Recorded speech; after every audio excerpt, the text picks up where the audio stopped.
Muy buenas tardes a todas las personas que nos están viendo y escuchando. La Alianza por una Vida Digna les da una cordial bienvenida a este foro sobre el tema Energía entre el mercado y los derechos de la gente y la naturaleza, en el cual contaremos con 3 panelistas con amplia experiencia, quienes desde diversas perspectivas abordarán el tema. Mi nombre es José María Gutiérrez, pertenezco a la Alianza por una Vida Digna y estaré moderando esta actividad. La Alianza por una Vida Digna es un colectivo que promueve espacios de reflexión crítica sobre diversos aspectos de la vida nacional y regional, en procura de construir entornos dirigidos a lograr una mayor dignidad en la vida de las personas y en la relación de las personas con el ambiente. Todos nuestros foros se pueden encontrar en el canal de YouTube de la Alianza por una Vida Digna. A continuación haré una breve introducción al foro del día de hoy. La energía se encuentra en el centro de la vida humana, ya que tiene que ver con múltiples aspectos en nuestra sociedad, incluyendo la industria, actividades económicas en general, la vida doméstica y comunitaria, la salud, la educación, el transporte y muchos ámbitos más. Con frecuencia, cuando se enfoca el tema de la energía, se le concibe principalmente desde una perspectiva técnica e ingenieril, o sea, centrada en las tecnologías que permiten la obtención y el uso de la energía. Si bien esta perspectiva es válida y necesaria, el tema de la energía debe verse desde una óptica mucho más amplia, considerando las implicaciones sociales, políticas, culturales y ambientales que conlleva. Actualmente hay una gran preocupación global relacionada con la crisis climática, que en gran medida se debe a la emisión de gases de efecto invernadero, producto del uso de combustibles fósiles para generar energía. Esto ha llevado a que se planteen los temas de las energías limpias, las energías renovables y se promueva una transición energética para alejarnos del uso de los combustibles fósiles. Pero precisamente porque el tema energía involucra relaciones de poder y afecta a los ámbitos social, ambiental, cultural y político, se hace necesario desarrollar procesos de análisis y reflexión crítica que se pregunten desde qué lógica y desde qué visión de mundo se promueven estas energías alternativas, a cuál modelo de desarrollo se adscriben estos procesos y muy especialmente a quiénes beneficia y a quiénes perjudica. Precisamente para reflexionar y problematizar sobre estos aspectos del tema de la energía, la Alianza por una Vida Digna ha organizado el foro del día de hoy. Este foro tiene particular importancia en el contexto actual, pues como veremos por parte de las personas expositoras, existen varios proyectos de ley en la corriente legislativa que procuran privatizar aspectos claves de la gestión de la energía en el país. En esta actividad tenemos el gusto de contar con la participación de Mariana Porras, quien pertenece a las organizaciones Coecoseiba y Amigos de la Tierra, CR y FECON. Alberto Gutiérrez, quien es docente e investigador de la Universidad de Costa Rica, y Osvaldo Durán, quien es docente del Instituto Tecnológico de Costa Rica y miembro de la Federación Ecologista Costarricense FECON. Contamos también con el apoyo de Hazel Garro, a quien agradecemos su trabajo esta tarde. Sin más preámbulo, entonces, le doy la más cordial bienvenida a nuestros 3 panelistas. La actividad la desarrollaremos de la siguiente manera. Primero, cada panelista hará una exposición de entre 15 y 20 minutos y posteriormente pasaremos a una sección de preguntas y comentarios por parte de las personas que nos están viendo y escuchando. De manera que les solicitamos, por favor, que escriban sus preguntas y comentarios en el chat del Facebook Live para luego compartirlos y presentarlos en la segunda fase de la actividad.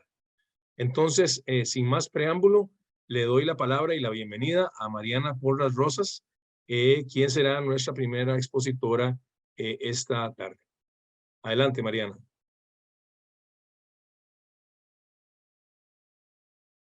Perdón, ya, el micrófono. Muchas gracias y un saludo a todos y todas las que están conectadas por el Facebook de organizaciones que nos acompañen, interesadas en este tema. Voy a compartir una presentación que es como una guía, principalmente sobre los temas que pienso desarrollar ahorita. Vamos a ver. Ok. Creo que ahí se ve bien, ¿verdad? La presentación. pero creo que no está en pantalla completa. Ahí sí, Ahí perfecto. sí. Bueno, y primeramente yo quería poner sobre la mesa algunos temas que luego se van a ir uniendo y teniendo más sentido con las presentaciones de los compañeros posteriormente.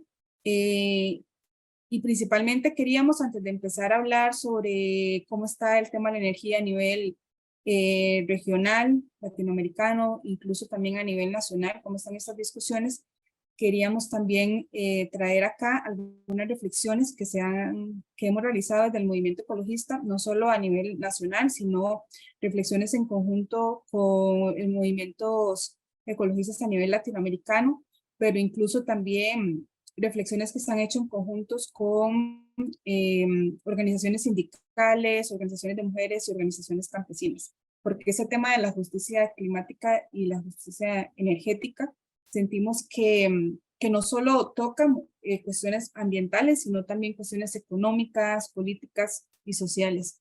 Entonces, por eso es que hemos hecho estas reflexiones más en conjunto.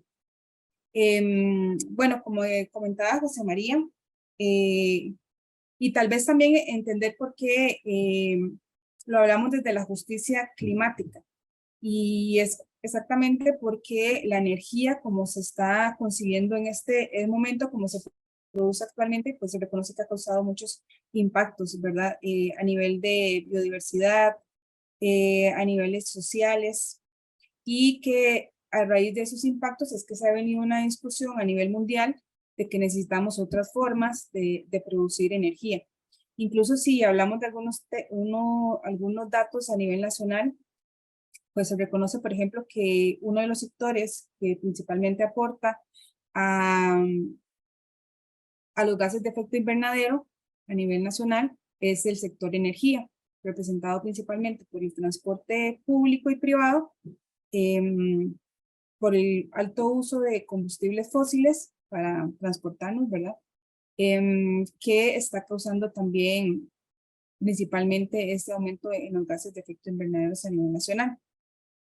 Pero también la producción de energía eléctrica, al contrario de cómo se lo expone, por ejemplo, el gobierno, pues también tiene sus impactos, ¿verdad? Hay un cambio en los ríos, hay un cambio en la biodiversidad que está alrededor de los ríos, hay un cambio en las formas de vida de las comunidades, y eso es algo que no se habla, ¿verdad? Así tan ampliamente, pero bueno, que yo sé que los compañeros posteriormente también pueden desarrollar más claramente.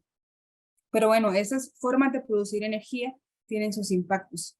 Y por eso es que actualmente a nivel mundial pues hablamos de crisis de biodiversidad, crisis económicas, crisis ambientales y una crisis climática. Pero está claro, y sí conocemos, y tal vez es algo que no se dice tan sinceramente, cuáles son esas causas estructurales de esta crisis climática. Y nosotros como movimiento ecologistas exponemos que es el sistema de organización económico global e institucionalizado que busca como único fin el crecimiento económico y la concentración de la riqueza, y que eso es lo que está destruyendo la vida en el planeta. Y como les digo, creo que eso no se dice de esta manera, sino que más bien se esconden estas causas por obvias razones, ¿verdad? Porque se tendrían que hacer cambios importantes, cambios sistémicos importantes para poder detener esa crisis que vivimos, esas diferentes crisis que vivimos a nivel mundial. Y por supuesto que hay intereses económicos detrás que no quieren que las cosas cambien. Entonces, sí sabemos que debemos pasar por una transición y que esa tiene que reestructurar las formas de organización económica y social, y también se debe restablecer la armonía con la naturaleza, al mismo tiempo que esta debe conllevar una justicia social y de equidad. También creemos que se debe eliminar estas relaciones de poder, así como el extractivismo, el patriarcado, el racismo, el colonialismo, etcétera. Porque si no se hace un cambio real, no solo en justicia ambiental, sino también en justicia social e incluso de género, pues vamos a seguir sufriendo las mismas consecuencias. Y también creemos que este cambio debe poner lo común, lo colectivo, lo comunitario el cuidado y las redes de la vida en el centro de la organización económica y social, donde se distribuyan las riquezas, se consuma lo necesario y se brinde una vida digna, en especial a las poblaciones históricamente excluidas, desplazadas e impactadas por ese sistema de acumulación de riquezas. Un sistema que respete los derechos humanos de las comunidades indígenas, ancestrales, mujeres, campesinos, campesinas, trabajadores y los derechos de la naturaleza. Y como les comentaba anteriormente, creemos que eso no se está poniendo realmente en discusión.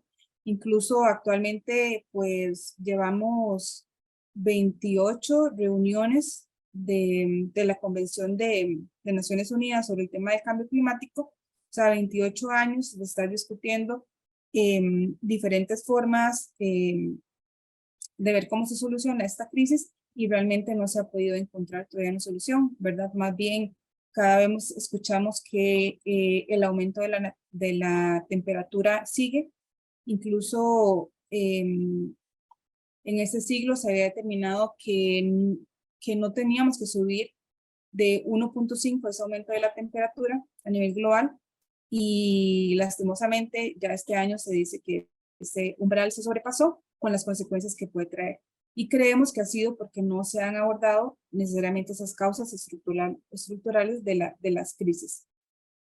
Y sabemos cuáles son, ¿verdad? Como decía, y una de ellas es este patrón energético que está basado en combustibles fósiles que ha ocasionado este colapso de la Tierra, generando pues cambios bruscos, acelerados e impredecibles en el clima por el calentamiento global.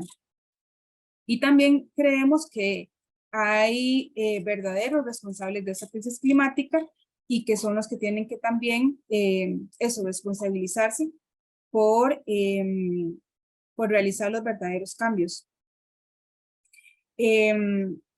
La forma en la que se ha abordado esta discusión en los ámbitos multilaterales se ha centrado únicamente en las responsabilidades de los estados, evidenciando las responsabilidades históricas de los países más desarrollados.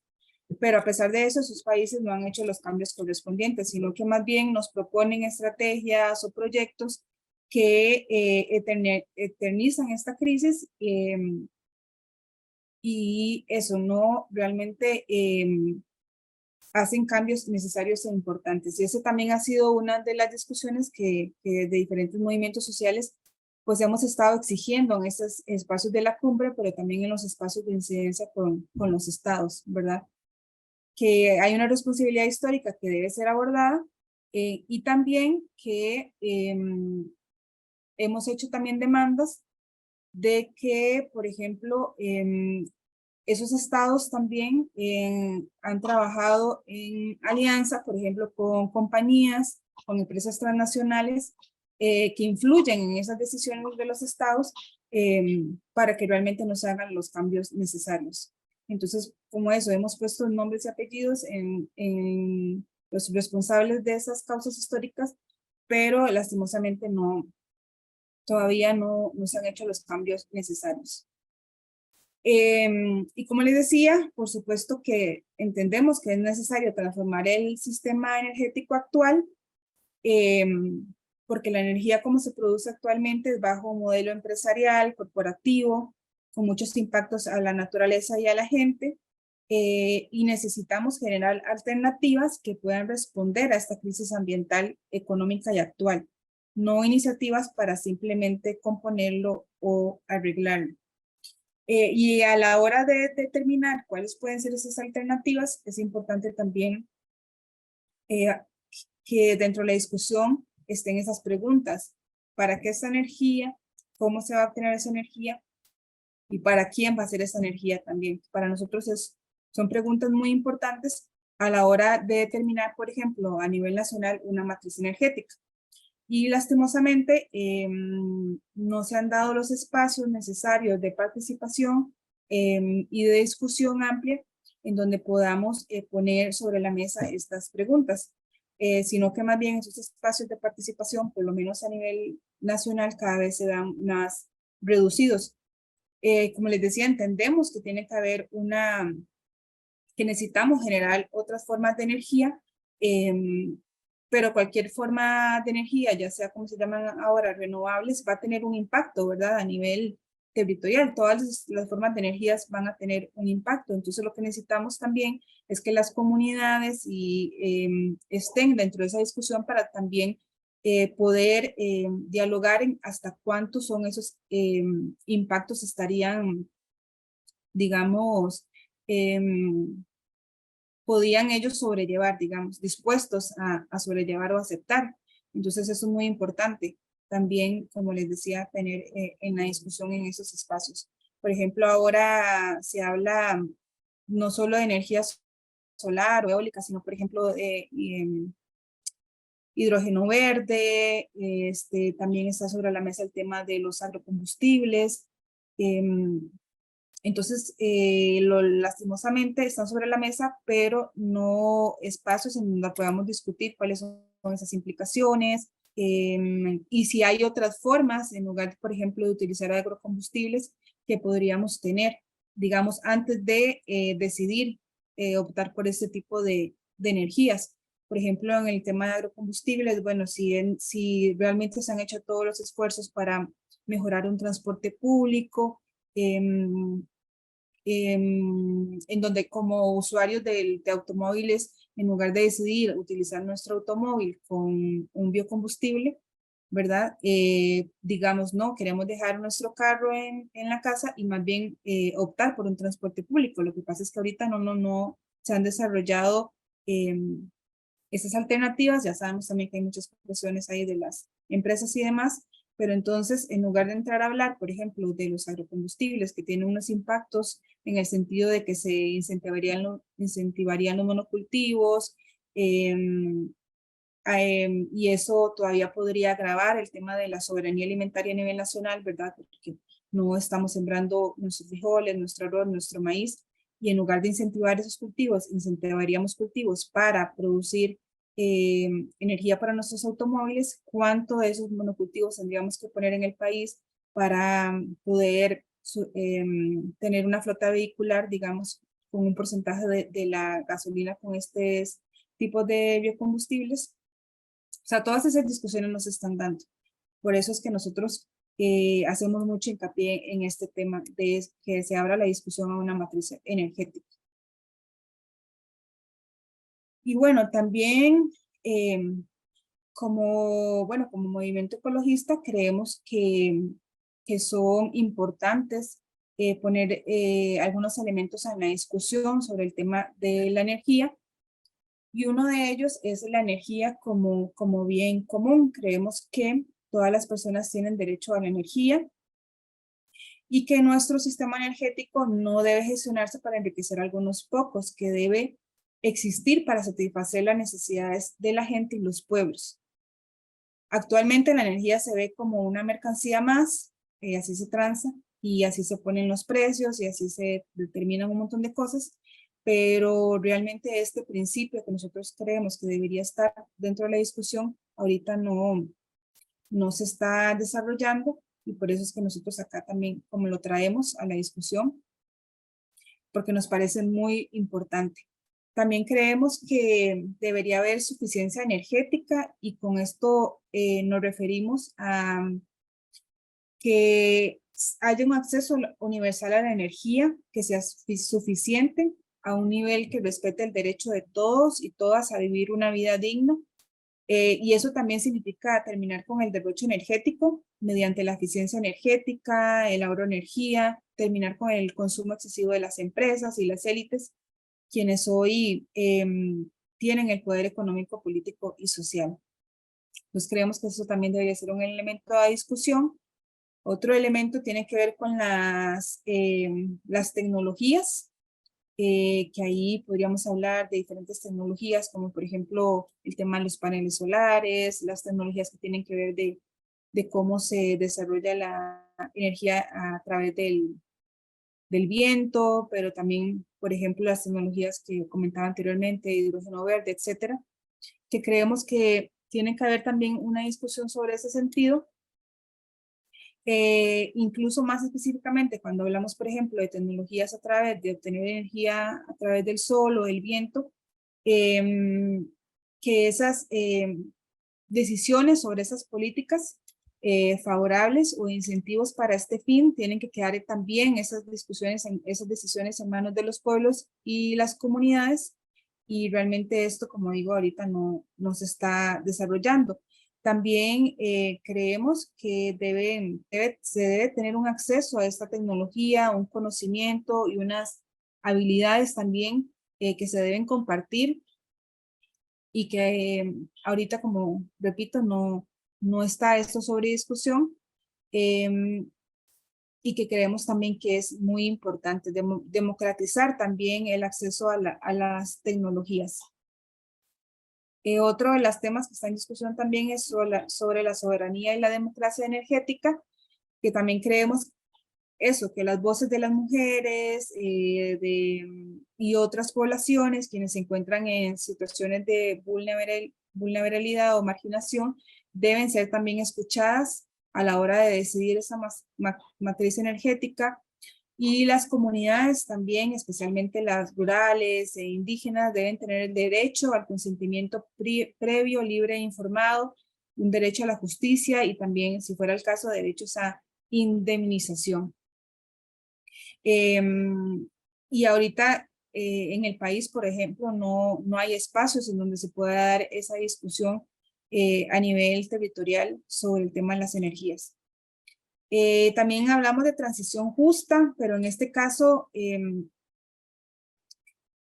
hay otros principios que nosotros entendemos la transición justa diferente a como lo están planteando actualmente los gobiernos, porque sí, uno puede leer las políticas nacionales de cambio climático y encontramos muchas veces esta palabra transición justa, pero para nosotros tiene algunos elementos muy importantes.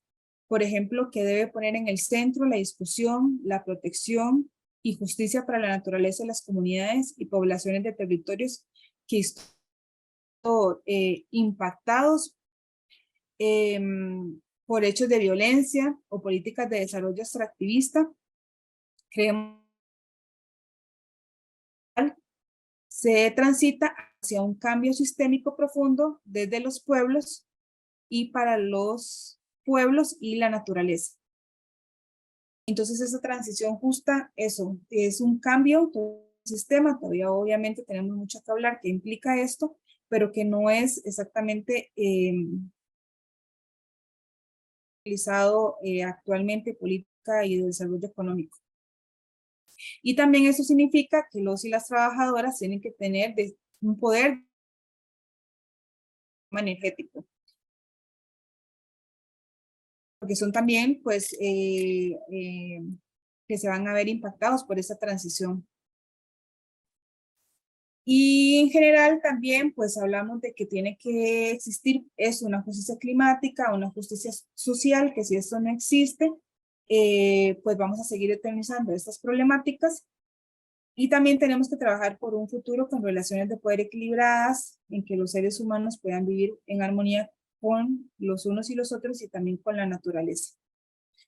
Entonces esos son diferentes criterios que nosotros creemos que son importantes para la discusión sobre la energía. Y tal vez como para ir finalizando esta introducción sobre el tema, para nosotros es importante a la hora de que se dé ese discurso nacional sobre nuestra matriz energética, que esos principios estén ahí presentes. Actualmente, por ejemplo, el país vende que nuestra matriz energética es eléctrica y que es 100% limpia, y con este argumento se invisibiliza los impactos ambientales y sociales, por ejemplo, en este caso en el país de las represas hidroeléctricas. Y además ahora existen propuestas para seguir aumentando este número de represas hidroeléctricas en el país. Por ejemplo, abriendo el mercado eléctrico a la exportación. Algunos proyectos que los compañeros posiblemente van a comentar. Entonces, nosotros creemos que ante este panorama tienen que haber espacios de discusión y participación de la sociedad civil, en donde se puedan tener esos elementos a discusión de qué clase de modelo de de energía queremos, incluso si es un modelo público o si es un modelo privado, qué tipos de energías renovables queremos o creemos que son importantes, impulsar y dónde. Y esto lastimosamente ahorita no se está dando y creemos que es importante, principalmente por algunos proyectos de ley que están a discusión actualmente en la Asamblea Legislativa. Entonces, bueno, como para no extenderme en el tiempo, quería como traer esos elementos a discusión que, como les digo, no son necesariamente solo del movimiento ecologista nacional, sino también latinoamericano e incluso mundial. Gracias. Muchas gracias, Mariana, por esta perspectiva que nos has dado muy amplia sobre el tema y que fija el escenario, por decirlo así, para las siguientes presentaciones de nuestros dos panelistas que continúan con sus presentaciones. A continuación, le doy la palabra a Alberto Gutiérrez. Adelante, Alberto. Muy buenas noches. Muchísimas gracias por el espacio. Un saludo muy cordial a todas las personas que nos están escuchando, que nos están acompañando. Y un agradecimiento muy especial a la organización de este evento, de este foro, a la Alianza por una Vida Digna y al periódico Surcos. Voy a compartirles la pantalla para mostrar una presentación. ¿Se logra ver ahí? Sí, pero hacerla en pantalla completa. Listo. Bien. Las reflexiones que yo les quiero compartir hoy, digamos que se desprenden o forman parte de un proyecto de investigación que yo estoy desarrollando actualmente en el Centro de Investigación y Estudios Políticos de la UCR y que al mismo tiempo es parte de una tesis de doctorado que yo estoy trabajando en el doctorado en Ciencias Sociales sobre América Central de la UCR también. En términos generales, lo que yo quisiera compartir con ustedes hoy son algunos elementos del contexto regional centroamericano que nos puedan ser útiles para situar y para entender mejor la coyuntura política actual en Costa Rica en relación con el sector eléctrico, la cual, como probablemente Osvaldo nos comparta más adelante, se caracteriza por una fuerte presión privatizadora del sector eléctrico, en concreto a través de varios proyectos de ley que están ahorita en la Asamblea Legislativa. Y bueno, dicho esto, voy a referirme sobre todo a dos procesos que están íntimamente relacionados entre sí y que se han dado a partir de la década de 1990 en la región, y es en primer lugar la privatización de los sistemas eléctricos nacionales y en segundo lugar la conformación del mercado eléctrico regional centroamericano, por sus siglas el MER. Entonces voy a estar hablando sobre estas dos cuestiones. Como punto de partida, creo que es importante mencionar que hasta la década de 1990 el sector eléctrico de los países centroamericanos era muy parecido en los 6 países. Aprovecho para hacer una aclaración. En esta presentación, cuando hablamos de Centroamérica, hablamos de los 6 países del Istmo, sin incluir a Belice, básicamente porque Belice no está en el mercado eléctrico regional. Entonces, en esta presentación nos vamos a enfocar en los 6 países restantes. Entonces, como les decía, hasta los años 90 el sector eléctrico era muy parecido en los diferentes países de la región y estaba controlado por una gran empresa pública la cual integraba las 3 fases del ciclo eléctrico, es decir, la generación, la transmisión y la distribución. Bueno, en el caso de Costa Rica, el ICE, que lo conocemos muy bien, la Comisión Ejecutiva Hidroeléctrica del Río Lempa en El Salvador, el Instituto Nacional de Electrificación en Guatemala, la Empresa Nacional de Energía Eléctrica en Honduras, la Empresa Nacional de Electricidad en Nicaragua y el Instituto de Recursos Hidráulicos y Electrificación en Panamá. Sin embargo, en los años 90 ocurre un proceso bastante intenso de privatización de los sistemas eléctricos nacionales, el cual atravesó a los 6 países sin excepciones. Sin embargo, como vamos a ver más adelante, estas privatizaciones no fueron homogéneas, sino que han tenido expresiones propias en los diferentes países de la región. Y estas privatizaciones se llevaron a cabo o se pusieron en práctica a través de modificaciones legales en los marcos jurídicos nacionales de los diferentes países, los cuales, dicho sea de paso, contaron con la asesoría técnica y jurídica de organismos financieros internacionales en el contexto del ajuste estructural.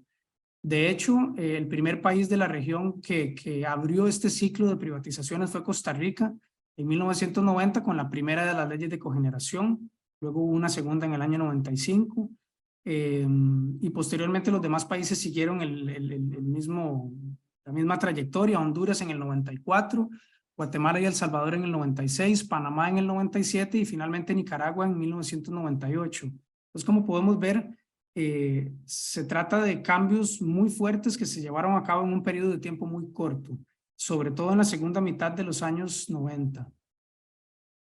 Entonces, como les decía, las privatizaciones no fueron homogéneas, sino que se dieron con diferentes ritmos y niveles de profundización. Y podemos distinguir, digamos, algunos países en los cuales hubo algo así como políticas de shock, ¿verdad? Privatizaciones totales y abruptas, que en algunos casos implicaron la extinción y que desaparecieran por completo las antiguas empresas estatales, como fue el caso, por ejemplo, de Panamá, que hoy en día el IRRE ya es una entidad que no existe más.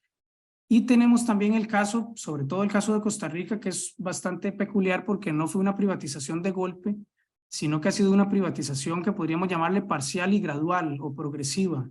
Es decir, que se ha llevado a cabo, digamos, a través de sucesivos intentos, algunos de los cuales se han concretado y otros no, ¿verdad? Y en ese sentido, sin lugar a dudas, la lucha contra el combo del ICE fue un punto de referencia de las luchas sociales contra las privatizaciones. Y en parte por eso es que en Costa Rica todavía el Estado, digamos, ocupa un papel importante en el sector eléctrico.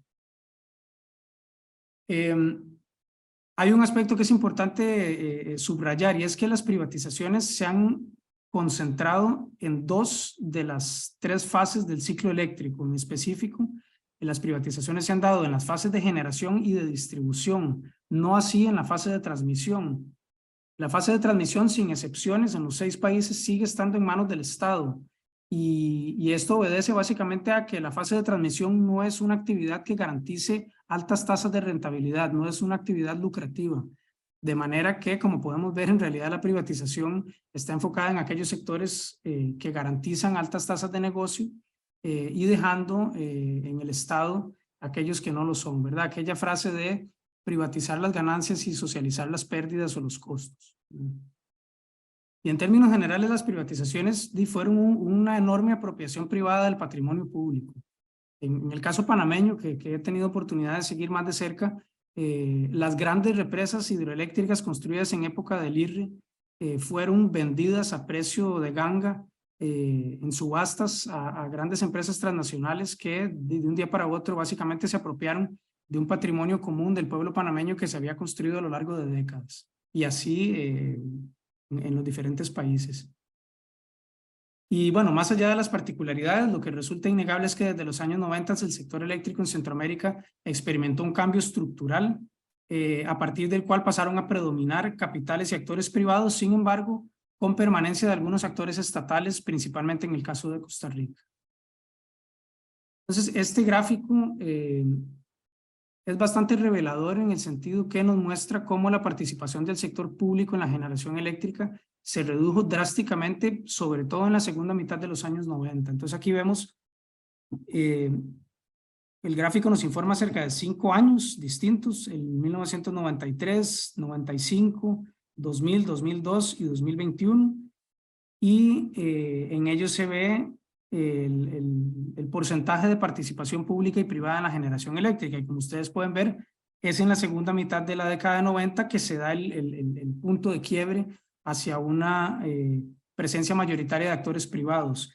Como podemos ver, en los últimos 20 años, en realidad esta tendencia se ha mantenido bastante estable y al día de hoy aproximadamente un 30% de la generación está en manos de actores públicos y un 70% de actores privados. En el caso de Costa Rica es como el patrón es inverso al promedio regional. Costa Rica más o menos un 22% de la generación está en manos de empresas privadas y es justamente eso que algunos grupos de poder vienen presionando para que haya mayores márgenes de participación privada. Las privatizaciones esencialmente lo que hicieron fue abrir un nuevo nicho de acumulación de capital que fue rápidamente ocupado por un conjunto de empresas, algunas de ellas transnacionales y también algunas empresas de capital nacional de los diferentes países. Y una consecuencia bastante evidente de todo esto que ha sucedido a partir de todos estos procesos es que se ha dado una fuerte expansión de la infraestructura eléctrica y en concreto de proyectos de generación eléctrica. Entonces, según los datos que nos proporciona un trabajo muy interesante que hizo Geocomunes, que es un colectivo de investigación cartográfica que tiene su sede en México, ellos hicieron un mapeo de proyectos eléctricos en Centroamérica y encontraron un total de 378 plantas de generación eléctrica en operación, además de 57 en fase de construcción y otras 310 en fase de proyecto. Es decir, se trata de un sector que está en pleno proceso de expansión y crecimiento en la región centroamericana. Nos informan también que del total de capacidad instalada, que para 2018 era de casi 17,000 megavatios, una gran parte, un 78%, lo concentraban dos tipos de fuente, la hidroeléctrica y la térmica. Según los datos más recientes que tuve acceso de 2021, el total de capacidad de generación instalada en la región ya supera los 18,000 megavatios. Y hay un aspecto muy interesante que salta a la vista con a partir de estas privatizaciones de los años 90, y es que se verifica una desproporción cada vez mayor entre la capacidad instalada y la generación real. Es decir, en donde la primera, es decir, la capacidad instalada ha venido creciendo a un ritmo mucho mayor que la segunda, que la generación real. Entonces, si comparamos datos entre 2015 y 2021, podemos ver que la generación real ha aumentado en un 61%, mientras que la capacidad instalada se ha más que duplicado, se ha aumentado a una tasa de 107%, lo cual nos habla acerca de que las motivaciones detrás de la construcción de proyectos eléctricos no es necesariamente la satisfacción de las necesidades de la población en materia eléctrica, sino una lógica mercantil y de negocios, ¿verdad? También con un fuerte componente de especulación.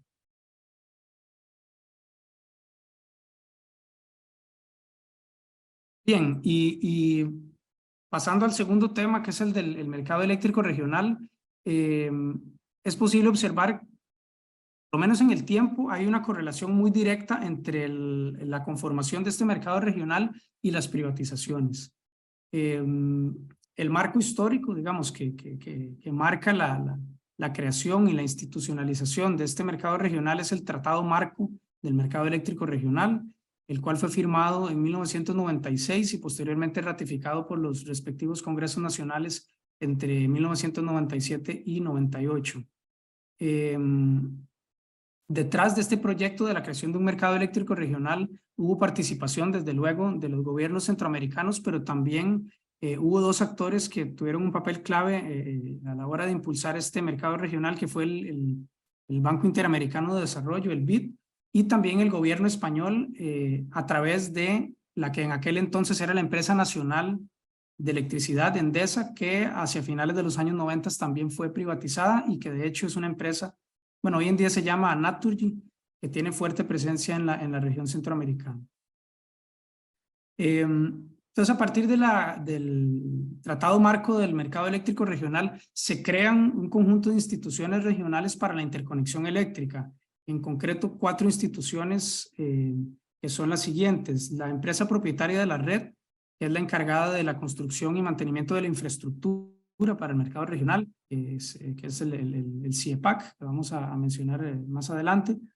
El ente operador regional, que como su nombre indica es el ente operador, el cual organiza, digamos, las compras y ventas de electricidad entre los países. La Comisión Regional de Interconexión Eléctrica, que es el ente regulador y normativo del mercado regional, y el Consejo Directivo del MER, que es esencialmente una entidad política. Entonces, para darle viabilidad material al mercado eléctrico regional en Centroamérica, se creó la línea CIEPAC, que por sus iniciales es Sistema de Interconexión Eléctrica de los Países de América Central. Entonces, la línea CIEPAC en concreto es una una línea de transmisión eléctrica de alta tensión con capacidad de transmisión de hasta 300 megavatios de energía eléctrica, de una longitud de 1.800 kilómetros, que atraviesa toda la región centroamericana desde Panamá hasta Guatemala, bueno, o desde Guatemala a Panamá, según desde donde lo miremos. Se compone también de 28 bahías y 15 subestaciones, y está prevista sobre el mismo trazado, sobre la misma ruta de la línea CIEPAC, está prevista la construcción de un segundo circuito con capacidad de 300 megavatios adicionales. La construcción de la infraestructura propiamente del CIEPAC inició en 2007 y fue llevada a cabo, digamos, por segmentos o por sectores. De manera que el primer segmento entró a operar en 2010 y el último segmento entró a operar, dicho sea de paso, en Costa Rica, entre Palmar y Parrita, entró a operar en 2014. Para la construcción de esta infraestructura fue llevada a cabo principalmente con créditos de banca multilateral. Se informa que el proyecto en su totalidad tuvo un costo de $494 millones, de los cuales una buena parte, unos $240 millones, los proporcionó el BID, 69 millones de dólares el BESI, el Banco Centroamericano de Integración Económica, entre otros actores que también aportaron créditos. Luego hay un aspecto muy llamativo, y es que esta institucionalidad regional para el mercado eléctrico es una institucionalidad que podríamos llamarle público-privada o de capital mixto. Por ejemplo, la empresa propietaria de la red, que dicho sea de paso tiene su sede central en San José, en Costa Rica, es una sociedad anónima, es una empresa privada, sin embargo, cuyos accionistas son, entre otros, las empresas públicas de los respectivos países de la fase de transmisión. Entonces, en su totalidad, la EPR se compone de un total de 9 accionistas, de los cuales 6 son las respectivas empresas públicas de transmisión de los diferentes países de la región. Y también hay participación de algunas empresas públicas y privadas extrarregionales, en concreto la Comisión Federal de Electricidad de México, la empresa ISA de capital colombiano y la empresa Enel de capital italiano. Podemos ver un mapa de lo que es la infraestructura del CIEPAC. Como les decía, 1.800 kilómetros, bueno, 1.799 kilómetros de extensión. Aquí se aprecia también bien el dato de cuánta es la extensión por país y las respectivas subestaciones. Como les decía, ya esto está operando y día a día se dan procesos de compra y venta de energía eléctrica entre los diferentes países, los cuales de hecho están registrados y uno puede mirarlos con datos bastante actualizados en la página del EOR, del Ente Operador Regional. El mercado eléctrico regional centroamericano ha sido pautado desde una perspectiva de un mercado transnacional liberalizado, de una perspectiva de mercado capitalista, el cual digamos que ha creado las condiciones de posibilidad para grandes flujos de inversión extranjera en el sector eléctrico. Entonces, ha proporcionado oportunidades de inversión en proyectos energéticos, algunos de estos megaproyectos, y también ha dado acceso, digamos, a un mercado de mayores dimensiones si lo comparamos con cada uno de los mercados nacionales en Centroamérica, que son digamos, bastante limitados. Esto es, digamos, lo que se conoce como una economía de escalas, que al ampliar la escala se mejoran las oportunidades de negocio para las empresas que participan. Luego hay otro aspecto que nos llama la atención, el mismo trabajo de Geocomunes, y es que el MER del CIEPAC está bajo un fuerte control oligopólico, es decir, está concentrado por un puñado de grandes empresas, en su mayoría privadas, de las cuales del total de 173 plantas de generación eléctrica conectadas al sistema, 131 son privadas. Nos informan también que 15 empresas concentran el 72% de la capacidad instalada. Esas 15 empresas, digamos, eso equivale a 90 plantas del total de 173. Y de esas 15 empresas, únicamente 4 son públicas, una de las cuales, por cierto, es el ICE. Y aquí me pareció muy llamativo, estas fueron declaraciones brindadas a la prensa de parte de la empresa Enel, que como les decía es una empresa, una transnacional italiana, con fuerte presencia en toda la región y básicamente abogando por cambios regulatorios y normativos en Costa Rica, que es el país donde el Estado todavía ejerce un control significativo. Aprovecho para mencionar, en el caso de Costa Rica, el ICE es el único agente autorizado para participar del mercado eléctrico regional y eso es justamente uno de los puntos que está contemplado en uno de estos proyectos de ley que están actualmente en la Asamblea. Entonces cito, de acuerdo con Enel, dice que en el caso de Costa Rica confiamos de que pronto se presenten las oportunidades de cambio en el sistema regulatorio que faculte a los generadores privados a exportar energía a través del MER. Es decir, esta cita nos deja claro que los intereses económicos que hay de por medio son realmente significativos.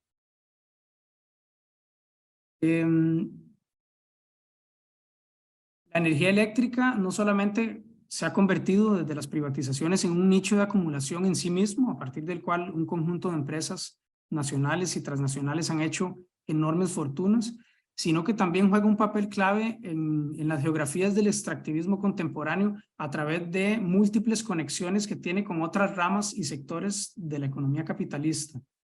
Entonces, dentro de los principales consumidores de electricidad en la región están las empresas mineras y principalmente las empresas cementeras, ¿verdad? Que tienen un control realmente intensivo y de gran escala de energía eléctrica.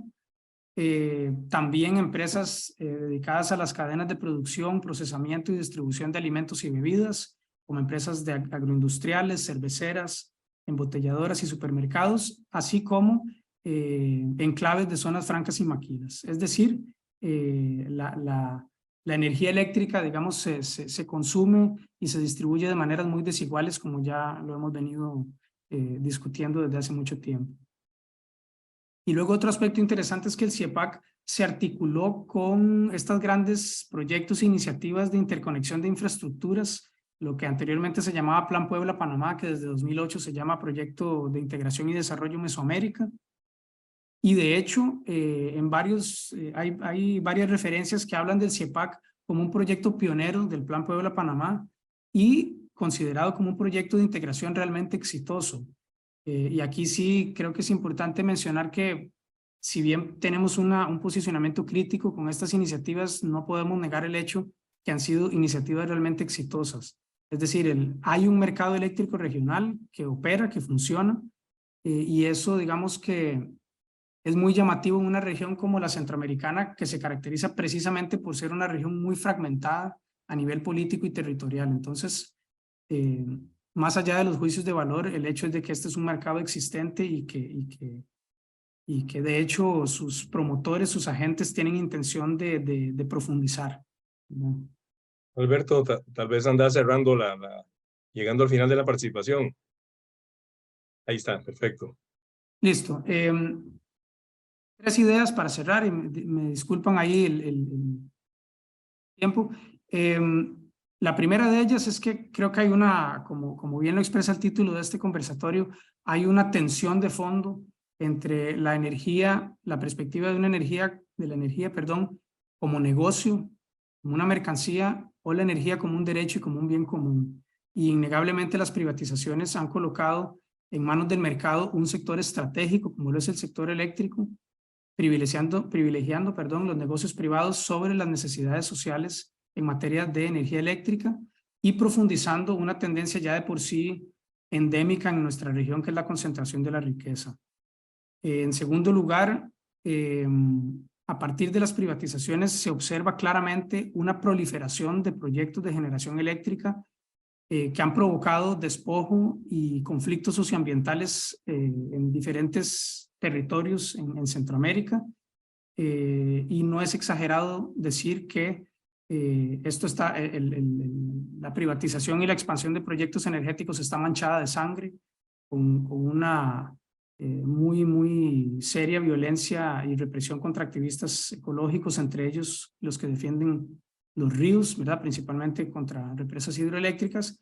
Y en tercer lugar, algo que ya Mariana mencionaba, y es el tema de la participación en la toma de decisiones, en el cual la tónica dominante es que las decisiones en materia de energía se toman desde instancias políticas, empresariales y financieras sin tomar en cuenta los derechos de la gente y la naturaleza.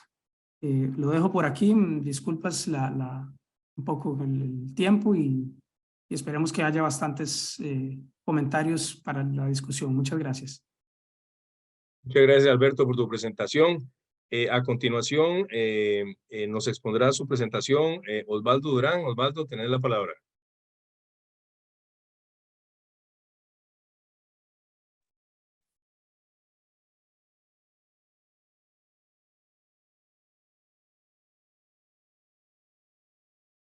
¿Ven mi pantalla?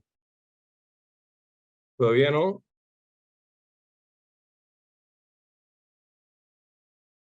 Se supone que ya debería verse la pantalla. No, no lo estamos viendo. Qué raro. Un segundo. Sí.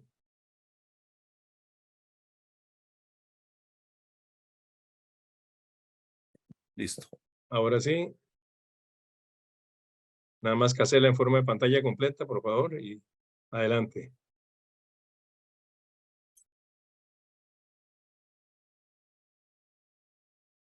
No la tenés todavía en forma de pantalla completa. Qué raro. Qué extraño. A mí sí me está dando aquí como pantalla completa. A ver. ¿Sí?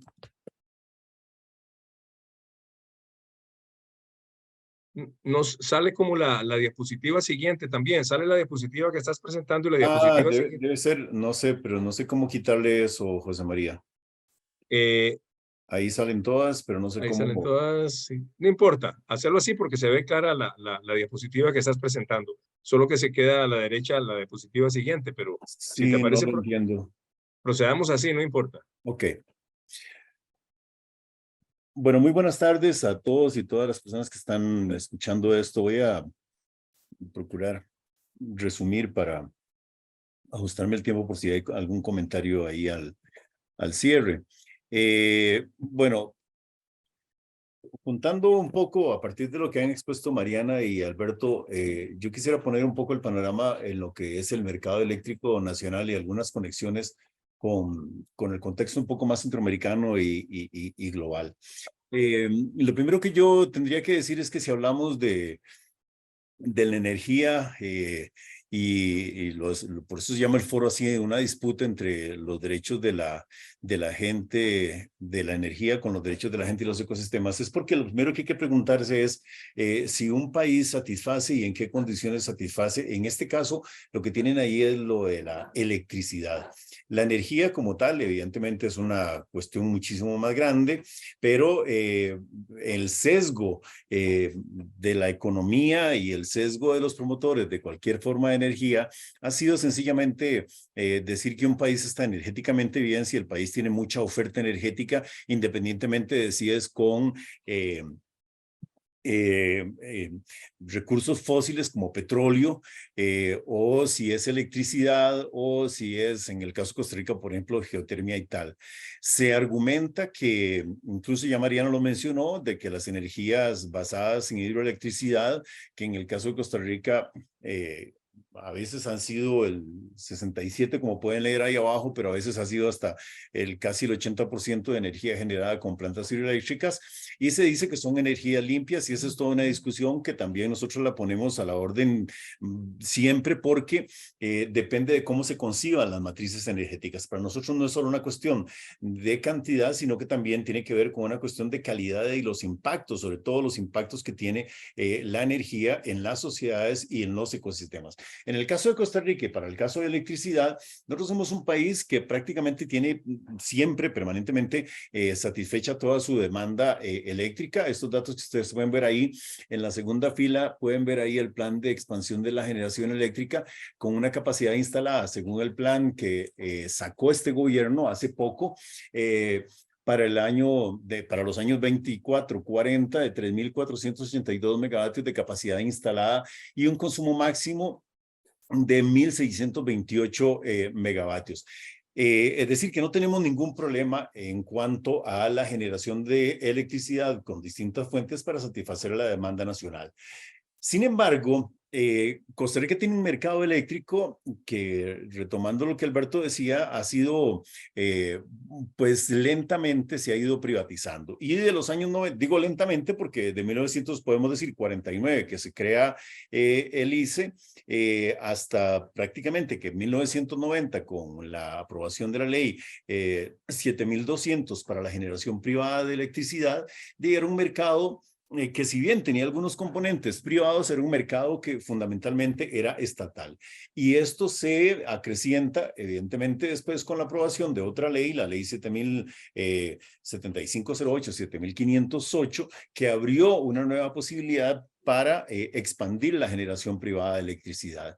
No contentos con esto, los generadores privados, que en distintos momentos en este país han llegado a ser 28, 29 generadores privados, han presentado con obviamente, ayuda de partidos políticos y fundamentalmente en muchos momentos de Liberación Nacional y de la Unidad Social Cristiana, distintos proyectos de ley en la Asamblea Legislativa para efectivamente aumentar su cuota en el mercado de la energía privada.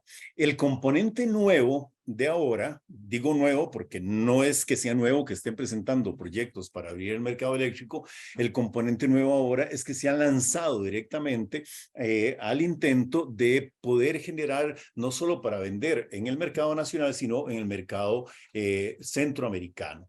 Y entonces ahí en la Asamblea Legislativa han dado vueltas hasta 9 proyectos. Yo saqué uno de contingencia aquí del gobierno de Laura Chinchilla porque hubo 2 versiones de ese proyecto de ley de contingencia eléctrica, que nunca tuvimos una contingencia eléctrica, dicho sea de paso, pero a ver, hay 3 proyectos, esos 3 primeros que he marcado allí, que tienen que ver con la venta de excedentes en el mercado eléctrico regional, es decir, centroamericano, un proyecto de ley de armonización del sistema eléctrico nacional que realmente es de privatización del sistema eléctrico nacional, y un tercer proyecto de los que destaco aquí, que es el fortalecimiento y venta de exportación de electricidad, involucrando a las cooperativas, las empresas distribuidoras de servicios municipales y el proyecto no lo menciona en su título, pero sí lo menciona en su contenido a los grandes consumidores nacionales. Esos grandes consumidores nacionales son directamente empresas privadas que se verían favorecidas también con esto.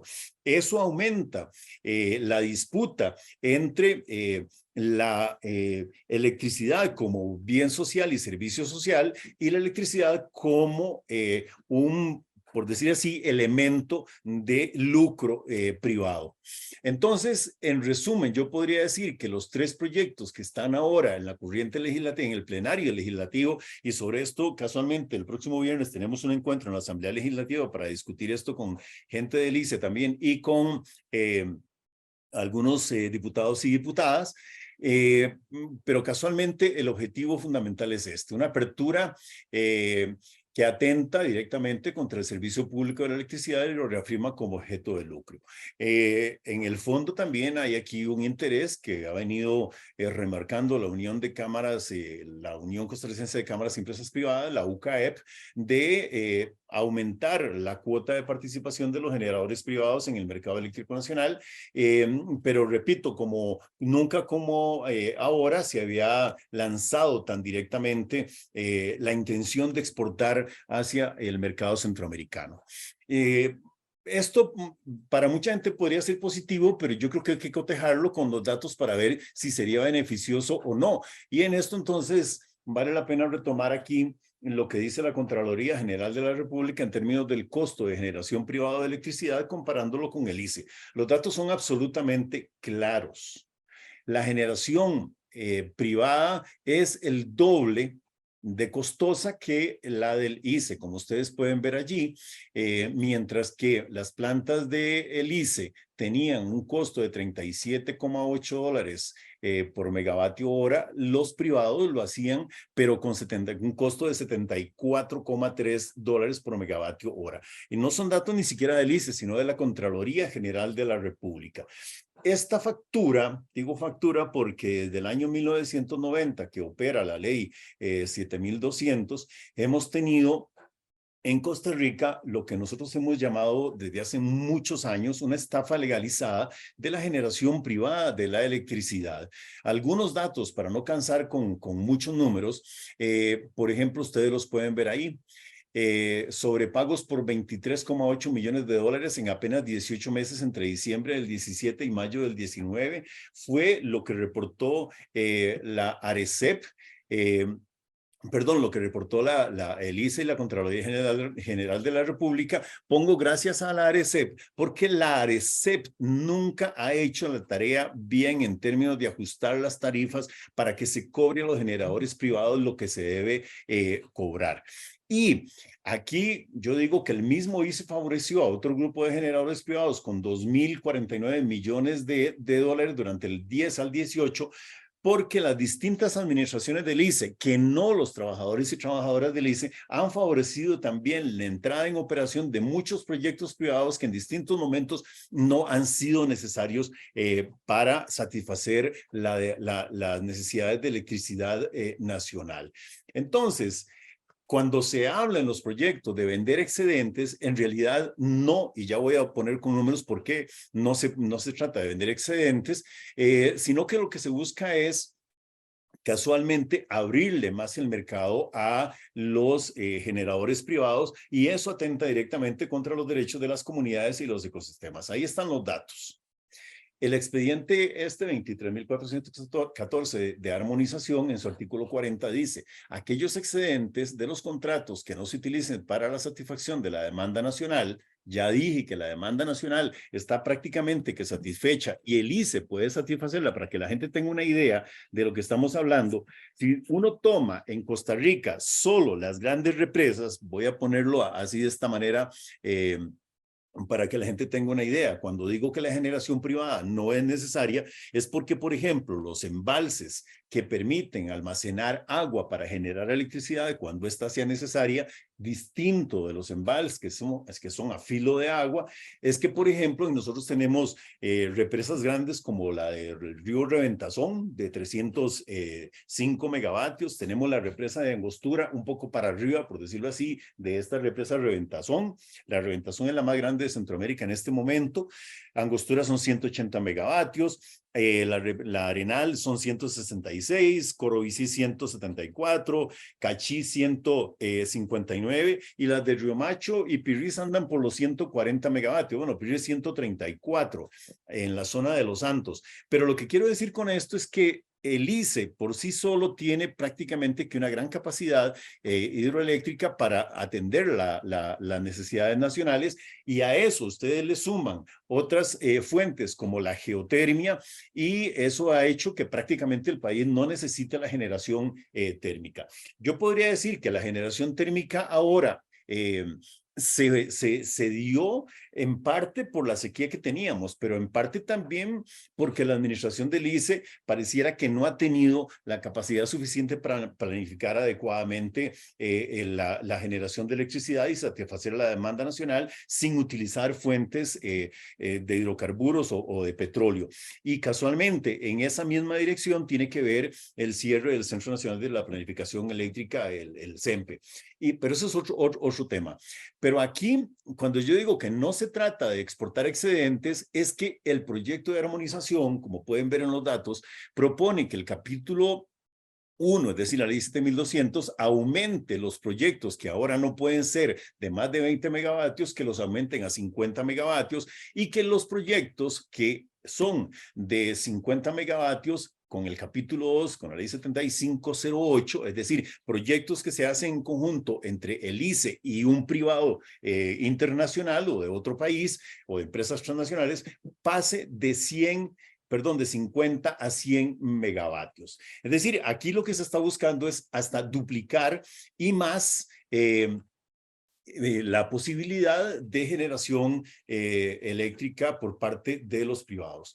En resumen, los tres proyectos, como lo pongo ahí, colocarían al fin a todos los generadores privados en igualdad de condiciones que el ICE, lo cual entraña un riesgo inminente para el modelo eléctrico básicamente solidario y equitativo que hemos tenido en el país.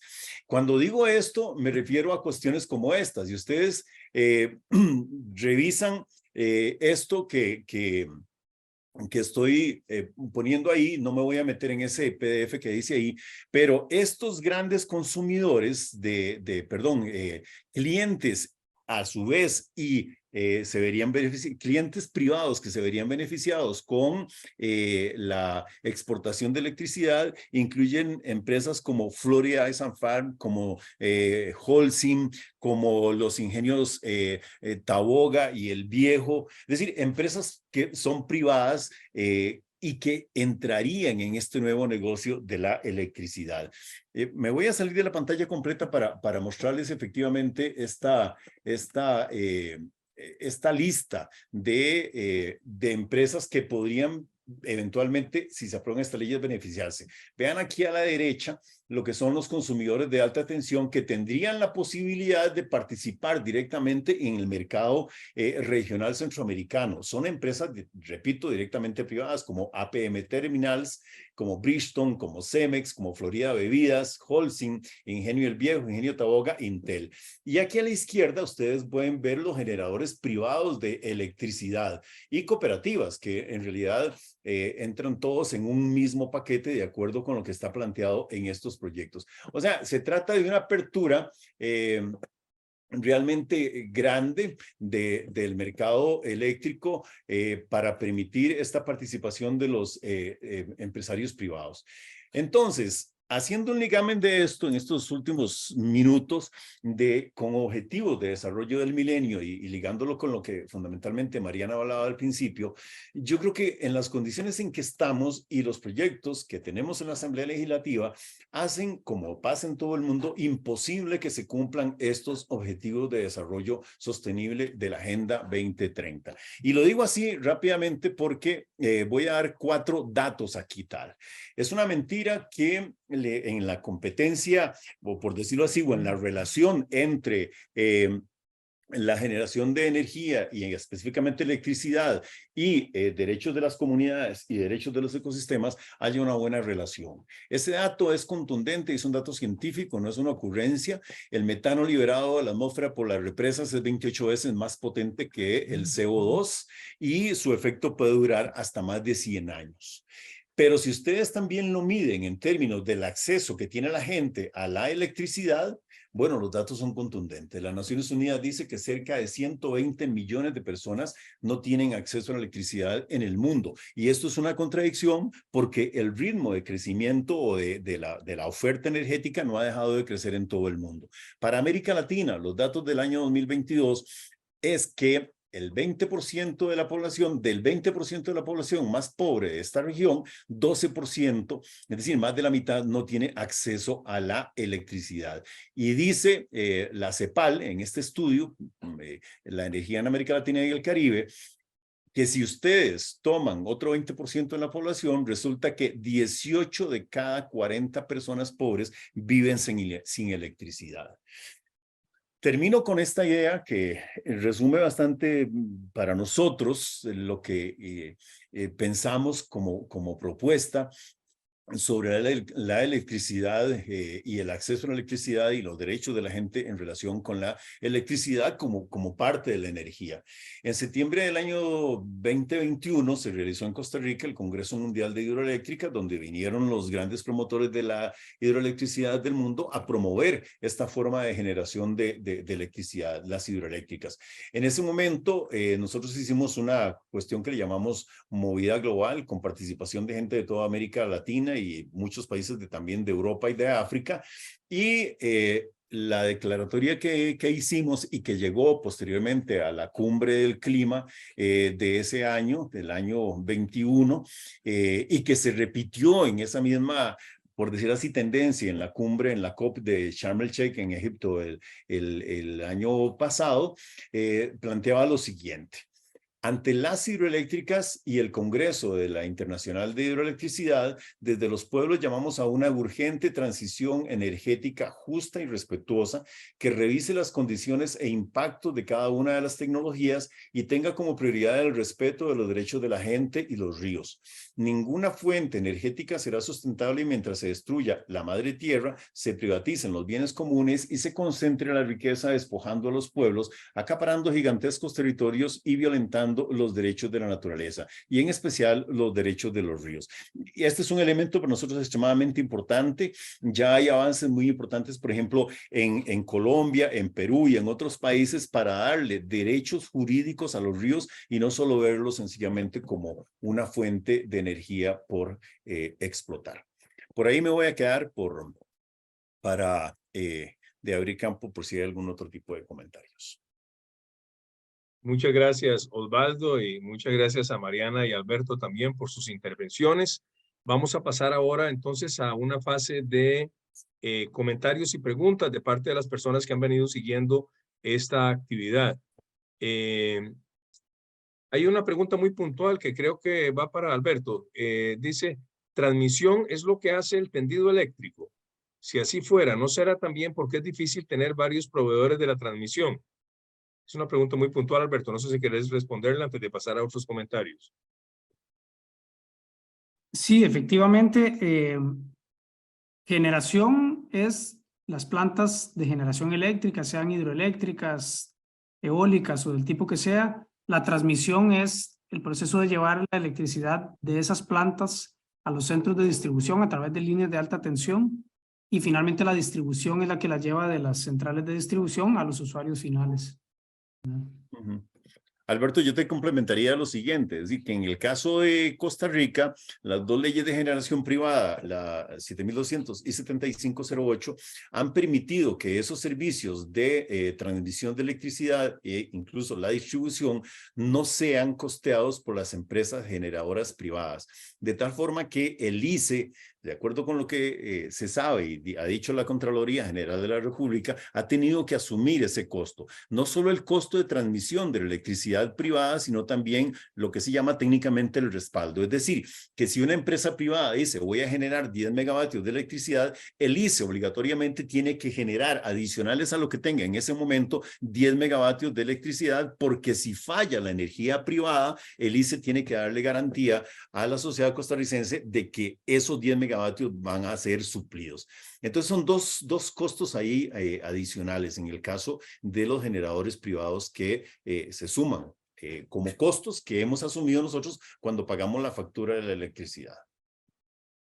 Gracias. Voy a leer un comentario de Héctor Ferlini Salazar. Dice, es claro que el reacomodo del capitalismo, los negocios, inversiones regionales, articula los capitales nacionales y las vertientes transnacionales. La división política, las deprimidas economías y los pueblos empobrecidos no son obstáculos. Los capitales se articulan y cuentan con respaldo técnico, académico y de inversión de estados, Banco Centroamericano de Integración Económica, Banco Mundial.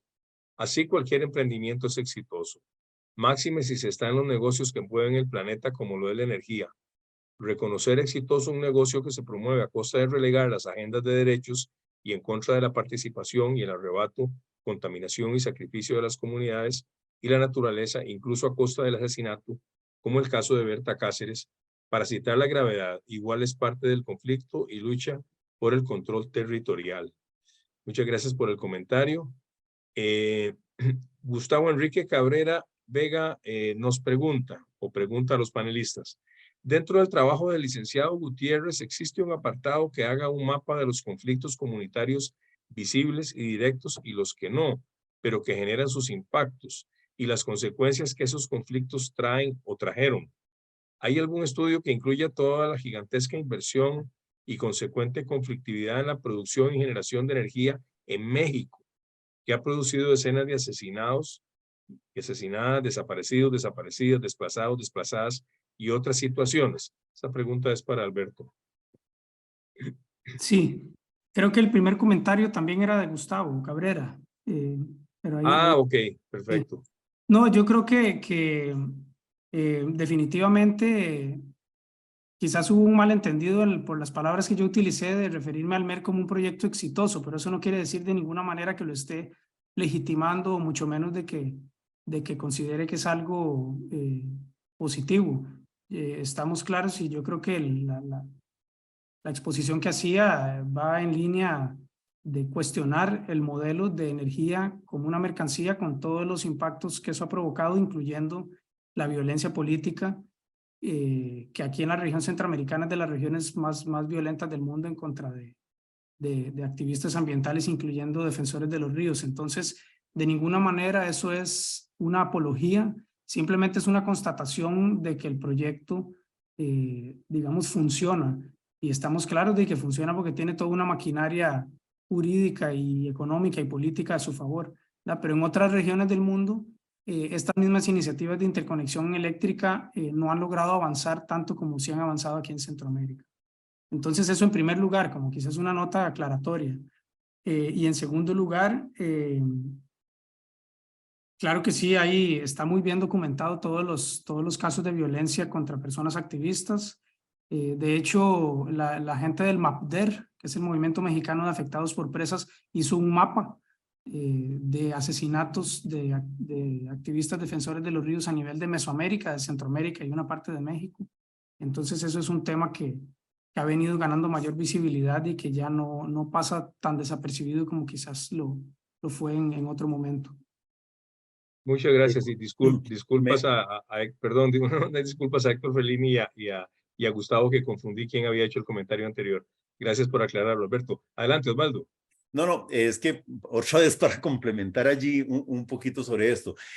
Casualmente en otro ámbito estamos haciendo un trabajo sobre racismo, pero eso no se desconecta para nada de la situación que están viviendo los pueblos indígenas de Costa Rica y de América Latina. Entonces voy a dar unos datos de Global Witness sobre las víctimas mortales, en este caso no es solo de persecución, judicialización, encarcelamiento, sino las víctimas mortales. Entonces, en el año 2021, es decir, hace 2 años, o el año antepasado, la cantidad de ataques contra pueblos indígenas, y digo indígenas, ahora van a ver por qué, continuó siendo cada vez mayor que los años anteriores, con un 40% de todos los ataques fatales dirigidos contra pueblos originarios.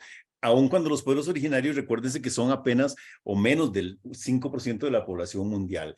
Pero estos ataques están relacionados directamente con las matrices energéticas que se manejan en todos los continentes. Están asociados con represas, con minería, con monocultivos de todo tipo, están asociados con extracción de biodiversidad para ser utilizada por las grandes empresas farmacéuticas, por ejemplo, y evidentemente esto conduce como actividad extractivista a mayor desigualdad de género, que era lo que Mariana mencionaba al principio, desigualdad entre pueblos indígenas y campesinos y entre pueblos indígenas y campesinos con las otras poblaciones de los países, y obviamente limita en todos los casos el acceso a elementos fundamentales como la tierra, el suelo, el agua, los bosques, que son fundamentales para que la gente pueda vivir una vida digna. De tal forma que aquí, si uno empieza a revisar lo que está pasando en los países nuestros, se va a encontrar efectivamente que países como Brasil, Colombia, México siguen siendo por mucho los países más violentos. Evidentemente, recordamos Honduras por la muerte de Berta Cáceres, pero nosotros también nos hemos sumado en esas listas a partir del año 2019 y 20 con la serie de muertes de Sergio Rojas Ortiz y de Jerry Rivera Rivera, que son conflictos que la gente podría decir que son conflictos indígenas, pero son conflictos indígenas casualmente por la tierra. Y esto no se puede para nosotros desligar de ninguna manera de la justicia tanto climática como energética de la que Mariana hablaba al principio. Por ahí la dejo. Muchas gracias, Osvaldo. También Gustavo Cabrera comenta: las exposiciones son muy completas, se nota la calidad profesional, gracias por compartir. Melvin Solís pregunta: ¿cómo podemos hacer para tener esa información en nuestro poder? ¿Sería posible que me la envíen a mi correo electrónico? Melvin, estos foros de la Alianza por una Vida Digna se colocan en el canal de YouTube de la Alianza por una Vida Digna, pero de todas maneras yo te voy a enviar al correo electrónico a la dirección electrónica que me indicas ahí. Yo te voy a enviar el enlace para ese video del video de esta sesión. Más bien la idea precisamente es que luego esto se expanda, se divulgue, porque realmente ha sido una sesión muy valiosa con información y análisis muy importantes. Yo tenía un par de preguntas para las personas panelistas. A Mariana yo le quería preguntar, ya que tiene esa perspectiva de cooperación internacional en estas luchas, si este concepto del decrecimiento, descrecimiento, es un concepto que ha calado en algún lugar más que en otros. Es un concepto muy importante, pero me queda a mí la duda de qué tanto peso tiene real en determinados contextos políticos, económicos de nuestra región latinoamericana. Algunos de los gobiernos, digamos, progresistas de la región han impulsado este concepto, o cómo ves eso? Sí, bueno, también hay mucho en discusión porque también hay que ver qué se entiende por crecimiento, qué se entiende por desarrollo, que son muchas de las cosas que están en discusión, porque realmente nuestros países en la región latinoamericana no son los que realmente han contribuido principalmente a esta crisis climática, son las élites dentro de nuestros países, ¿verdad? Que han aprovechado todo este tema de crecimiento económico y desarrollo. Entonces hay mucho que discutir para que no se entienda que las comunidades no tienen derecho también a tener otras formas de vida digna y también de un tipo de desarrollo, pero que es un desarrollo que no atente con todas las cosas que ya mencionamos anteriormente. Entonces también como que a veces se puede confundir, ¿verdad? Como que hay un decrecimiento a nivel nacional y no se atiende a los verdaderos responsables de esta crisis climática, ¿verdad? Entonces yo creo que también ahí es muy importante dar ese tema a discusión. Ese término de desarrollo, que implica desarrollo, esa visión de país es muy importante, y creo que también los conflictos que hemos vivido acá en Costa Rica se han dado porque hay una visión de desarrollo muy diferente a los mismos estados, ¿verdad? Y es por eso que se da ese conflicto en las comunidades cuando se imponen proyectos extractivistas y demás que son pensados como parte del desarrollo o una alternativa, y realmente no, las comunidades tienen otra idea. Entonces creo que también eso es algo que hay que desarrollar mucho más y discutir, pero no se han dado los espacios necesarios todavía. Muchas gracias, Mariana. Aquí hay una pregunta de Mauricio Gutiérrez para Alberto y Osvaldo. Dice, si la capacidad instalada ha crecido mucho más rápido que la demanda, ¿dónde está el negocio para los generadores privados? ¿Es que el Estado está obligado a comprarles, como entiendo que pasa en Costa Rica? ¿O será lavado de dinero o algo más? No sé quién quiere abordar esta pregunta. Así, muy en breve. Yo di algunos datos sobre esto, pero Mauricio, si usted quiere buscar más información sobre esto, y yo he escrito muchos artículos que están publicados tanto en Surcos como en el Semanario Universidad, con los datos concretos de cuánto es que han recibido los generadores privados en estas últimas décadas, o desde 1990 que empezó la producción de generación de electricidad privada. Aquí el asunto de fondo es que yo dije que es una estafa legal porque cuando se creó la ley 7200, se aprobó, se amarró esto de tal forma que aunque el ICE no necesitara la electricidad que producían los generadores privados, tenían que comprarla. Hace muchísimos años, en las primeras comisiones que se hicieron en la Asamblea Legislativa para investigar los impactos de la generación privada de electricidad, se comprobó que algunas veces embalses grandes del ICE, los que yo mencioné, habían sido soltados, por decirlo en términos sencillos, ¿verdad? Que se habían desaguado sin turbinar, es decir, sin generar electricidad para darle campo a la electricidad privada. La cosa en términos prácticos ha funcionado en que si un generador privado va a vender electricidad, sencillamente el ICE tenía que desenchufarse y conectar al generador privado, porque las leyes así lo establecían, lo establecen la ley 7200. Entonces, independientemente de que fuera necesaria esa energía para Costa Rica, los privados siempre tuvieron la posibilidad de vender. Los datos sobre esto en realidad son impresionante porque son más de casi 3.000 millones de dólares lo que se les ha pagado a estos generadores privados, y eso ha sido plata que ha salido de la bolsa de todos los y las costarricenses. Como le digo, si usted revisa ahí en el semanario Universidad y en Surcos, va a encontrar muchísimos textos sobre eso. De hecho, hay como 5 artículos en el año 21 relacionados directamente con esto, y otros cuantos del año pasado y otros de este año que explican con todos los datos por qué esto ha sido un gran negocio para los generadores privados. Perfecto. No sé, Alberto, si quieres referirte.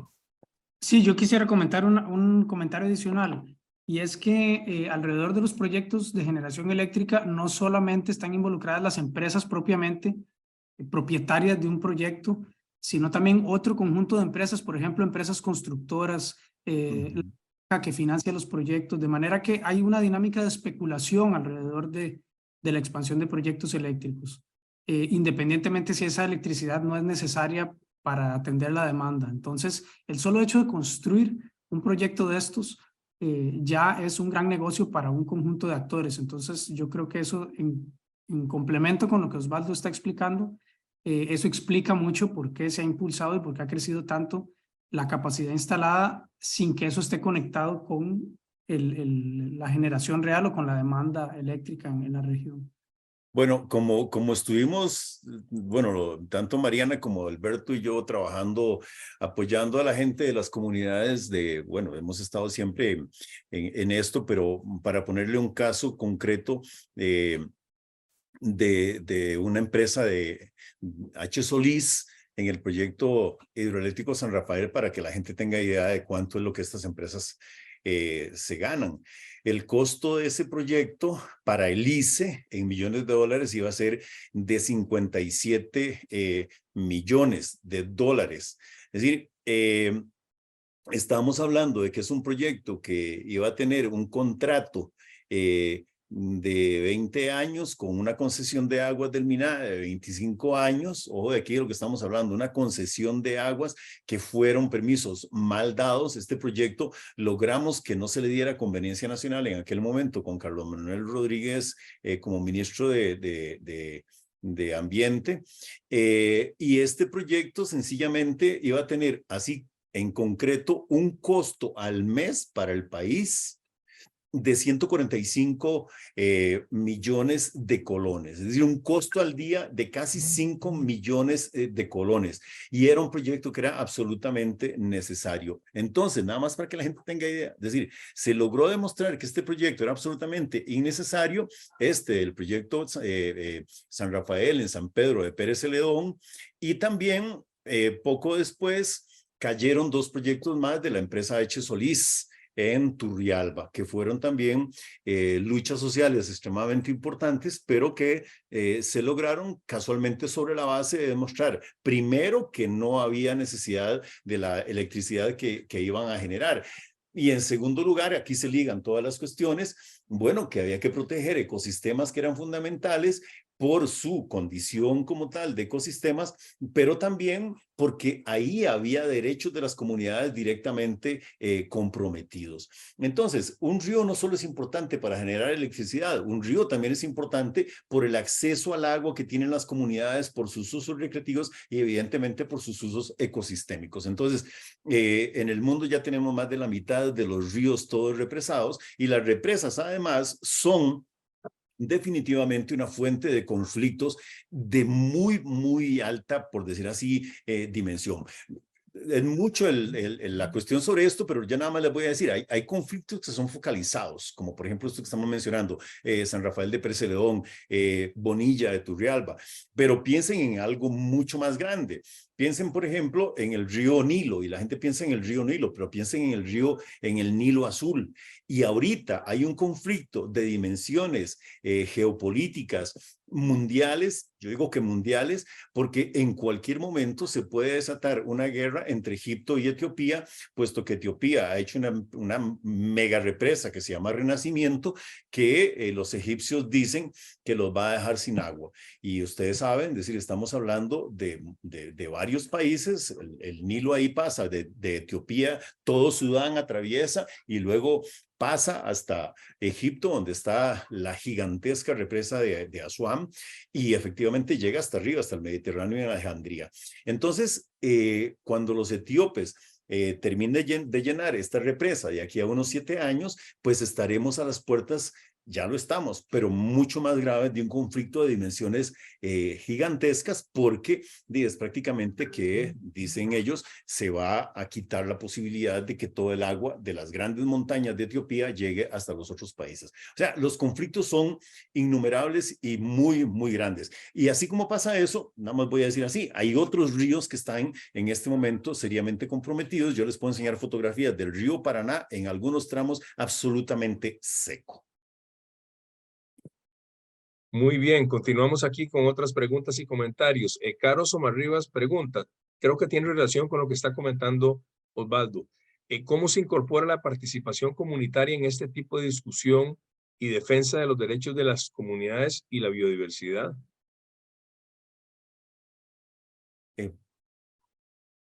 Digo. Sí, claro, adelante. Una de las fallas fundamentales que tienen los modelos energéticos en todo el mundo y en Costa Rica en particular es que son modelos energéticos que se han pensado técnicamente. Y particularmente los modelos hidroeléctricos han sido pensados desde una perspectiva puramente ingenieril, ya ellos también lo mencionaban anteriormente. Entonces, si ustedes hacen una revisión en Costa Rica, por ejemplo, yo podría decir que en los años 90 el proyecto hidroeléctrico PIRRIS fue el primer experimento que se hizo de trabajo conjunto, o un buen intento de trabajo conjunto entre los proyectistas del ICE y las comunidades.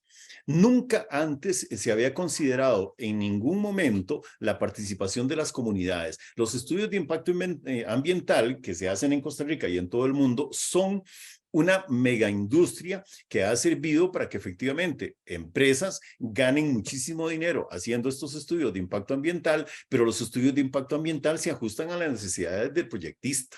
No importa si es una minería, si es petróleo, si es electricidad, si es un monocultivo. Los estudios de impacto ambiental fundamentalmente han servido en todo el planeta para justificar lo que técnicamente y ecológicamente por sus impactos no debería realizarse. Ni se diga de los impactos que esto tiene en la comunidad. Si ustedes revisan, por ejemplo, un proyecto como el de Angostura, ahí en Turrialba, ese proyecto, entre comillas, compró a todo el mundo. Y cuando los impactos empezaron a verse, todavía ustedes pueden ir a Turrialba y la gente se está quejando de los impactos negativos que eso tuvo en la economía de la zona, y también tiene un efecto climático clarísimo en Turrialba por el calentamiento que ha sufrido toda la zona. Bueno, cuando se hizo el proyecto Angostura, sin ninguna participación de las comunidades, luego sencillamente los grandes empresarios del rafting se pasaron al Pacuare.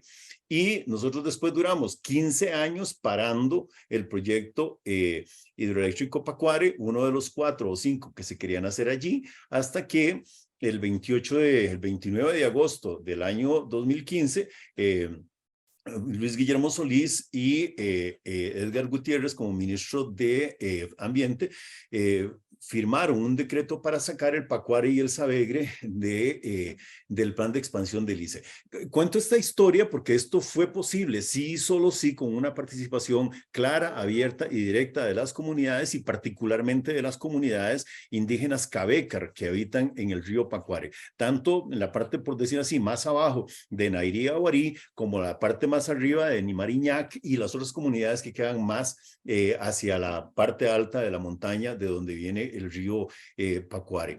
La participación comunitaria entonces ha sido fundamental en los casos en que se ha podido dar, pero desde nuestro punto de vista debería ser un componente fundamental en cualquier modelo eléctrico. La justicia climática y la justicia en los modelos energéticos en el mundo es prácticamente una gran ausente, porque ni las empresas privadas, o menos las empresas privadas que los estados, en el caso de Costa Rica, los gobiernos, pero prácticamente que nadie toma en consideración los impactos que esto va a tener sobre las poblaciones. Entonces, hay conflictos que se extienden, que duran muchísimo, pero muchísimo tiempo. No sé, piensen en un caso nada más, por ejemplo, en Corpus Christi, en el río Paraná, y otros muchos proyectos allí. Y si se se dice en Brasil, bueno, Alberto, por ejemplo, conoce muy bien todo el caso de Belo Monte, desastroso proyecto que desplazó a millares de personas, etcétera,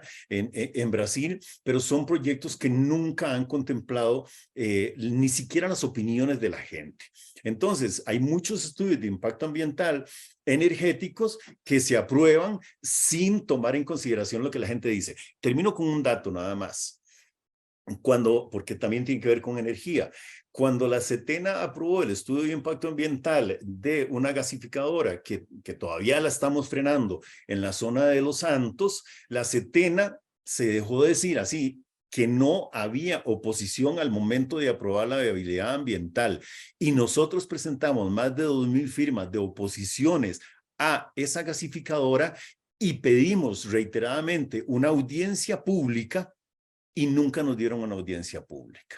Entonces hay por decir así, una institucionalidad muchas veces colusionada para impedir que la gente pueda hablar. Así de sencillo. La gente ha perdido eso, tan básico y elemental como el derecho a hablar y a pronunciarse sobre estos proyectos. Gracias. Aquí tenemos otra pregunta de Mauricio Gutiérrez para Mariana. Dice, ¿podría hablar un poco de la propuesta reciente de Gustavo Petro y otros para que se intercambie deuda externa de países del sur global por inversión en descarbonización? ¿Qué opinión le merece? Sí, bueno, creo que esa es una pregunta muy importante. O sea, no conozco del todo de dónde viene como ese financiamiento, ¿verdad?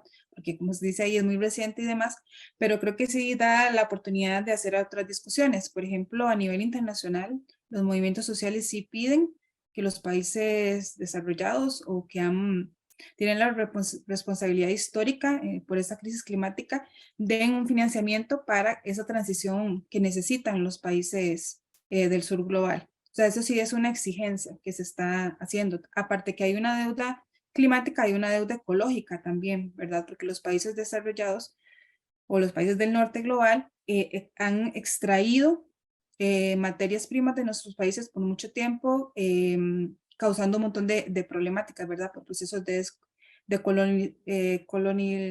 colonización, etcétera, y despojo de los recursos naturales. O sea, hay una deuda ecológica y una deuda climática también.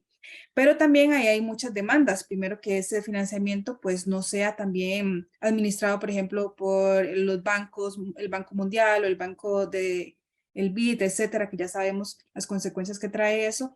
Entonces todavía eso está mucho en discusión.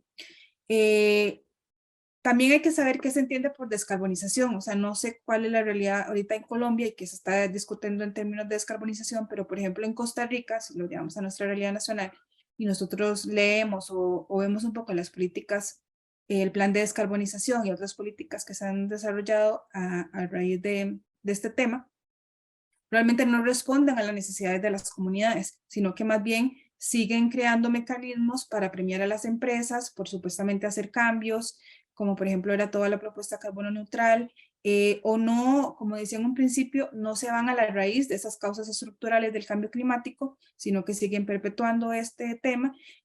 No hablan, por ejemplo, de las problemáticas del agronegocio en Costa Rica y todos los impactos que tiene en términos de uso de plaguicidas, acaparamiento de territorio, deforestación, etcétera, y contaminación del agua. O, por ejemplo, el tema de uso del transporte público, como también comentaba, todas las empresas que no están permitiendo realizar un cambio real, imponen también otro tipo de tecnología, se habla de hidrógeno verde, se habla de biocombustibles, etcétera.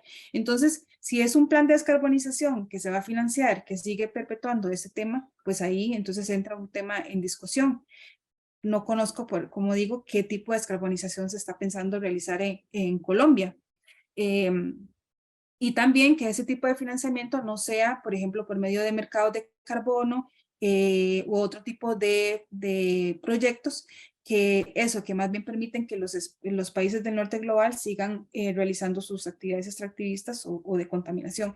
Entonces creo que hay muchos elementos, que como digo, no conozco ahorita de Colombia, pero que también podríamos retraer a la discusión nacional y en los espacios también internacionales y que todavía está en disputa, ¿verdad? Incluso a nivel nacional hay mucho financiamiento en clima, pero no se ve a nivel territorial apoyando iniciativas agroecológicas, de manejo comunitario de bosques, etcétera, y esa también ha sido nuestra demanda. O sea, las comunidades están haciendo cosas, pero realmente el gobierno no está apoyando ese tipo de proyectos que se están dando desde las comunidades, y pasa también por esa falta de espacios de participación real y muchos otros más que podríamos mencionar. Muchas gracias. Otra pregunta aquí de Mauricio Gutiérrez, creo que es abierta, dice, de los generadores privados, ¿qué tanto capital local, nacional versus transnacional hay? Alberto mencionó Enel, ¿hay otras transnacionales metidas? Tal vez Alberto, contestas. Sí, esa es una pregunta para la cual no tengo una respuesta tan clara. Digamos, conozco un poco más de cerca el caso de Costa Rica y de Panamá. Hay algunas grandes transnacionales y hay un conglomerado de empresas nacionales que han impulsado sobre todo proyectos pequeños y medianos. Pero además de Enel, grandes transnacionales en Centroamérica está Naturgy, anteriormente Endesa, y hay una empresa de Estados Unidos muy fuerte que se llama AES, que en Panamá de hecho AES compró algunas de las grandes represas que anteriormente eran públicas, pero sí, como datos más sistemáticos, no, ahorita no los tengo a mano, pero sí que es un conglomerado de agentes transnacionales y también nacionales, ¿verdad? De los diferentes países. Gracias, Alberto. Ahí en el chat de Facebook se colocó un enlace para una serie de artículos sobre generación privada que se han publicado en el medio digital Surcos Digital, para que lo tengan en cuenta. Gustavo Cabrera le hace una pregunta también a Mariana. Dice, ¿cómo podemos establecer ese protocolo mínimo de condiciones para que el impulso de cualquier proyecto energético, o similares? Sí, bueno, yo creo que también, primero que nada, también tenemos que era la pregunta que yo también ponía en la exposición y creo que los compañeros también lo tomaron. O sea, primero preguntar esos proyectos, esa energía, ¿para qué? ¿Cómo? ¿Para quién? Primero que todo, para ver si es necesario desarrollar esos proyectos hidroeléctricos que como comentaba Osvaldo, o sea, ya nosotros tenemos una capacidad instalada, es necesario el proyecto que, digamos, que se fuera a implementar en esa comunidad o en ese territorio. Entonces creo que esa es una pregunta para nosotros, por lo menos muy importante, si son proyectos necesarios o no. También creo que la información debe ser veraz, oportuna, se debe ver una consulta con participación, con conocimiento de las comunidades. O sea, no podría decir como mínimo de condiciones, porque tal vez son las mismas comunidades en su territorio las que tendrían que poner esas mínimas condiciones. Pero por lo menos si se dieran la información de esa manera y se justificara bien, todo eso se podría por lo menos iniciar una conversación. Pero realmente actualmente todos los proyectos, como comentaba Osvaldo, que se han querido implementar a nivel territorial, ni siquiera han cumplido por lo menos esas mínimas condiciones. O sea, no es una consulta ahí nada más para cumplir en el papel, sino que tiene que tener algunos requerimientos mínimos, algunos principios mínimos que por ahora no se han cumplido y que no hay interés tampoco de hacerlo. Entonces creo que eso es una discusión que está siempre continua y que se tiene que dar con las comunidades. Y que hay comunidades que están dando también esa discusión, ¿verdad? Que incluso, como comentaba Osvaldo, que el viernes vamos a estar en la asamblea comentando un poco sobre los proyectos que tiene el ICE en este momento, no el ICE, sino que tienen que ver con el ICE en este momento, y ahí van a estar como compañeros y compañeras del movimiento Ríos Vivos participando, y eso es lo que nosotros queremos seguir pues incentivando y que es necesario totalmente.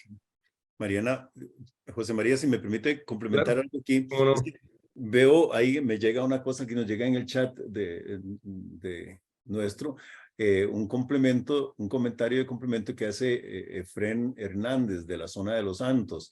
Él dice, y Setena valió un Facebook, esto entra dentro de la nomenclatura de lo increíble y lo inadmisible, porque Setena nos negó la audiencia y negó las más de 2.000 firmas.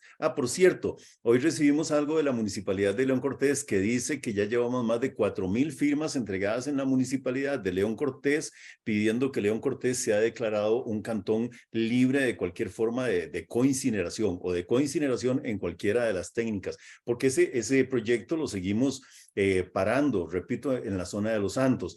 Para darles un dato, ese proyecto, por ejemplo, no tiene permiso para un pozo que requerían o que requiere la empresa para extraer agua. El mismo José Miguel Celedón en la Asamblea Legislativa, en una comisión, en la Comisión Especial de Ambiente de la Asamblea Legislativa, en la que comparecimos muchas personas que hemos hecho oposición al proyecto y otros técnicos como el director de la Dirección Nacional de Aguas, dijo que no le daban el permiso porque estaba el pozo dentro de los 200 metros de protección de la naciente de Frailes de Desamparados, que son en este momento más de 5.000 personas afectadas negativamente en caso de que se diera ese permiso. Y entonces vean ustedes cómo se maneja la institucionalidad y la ausencia de participación.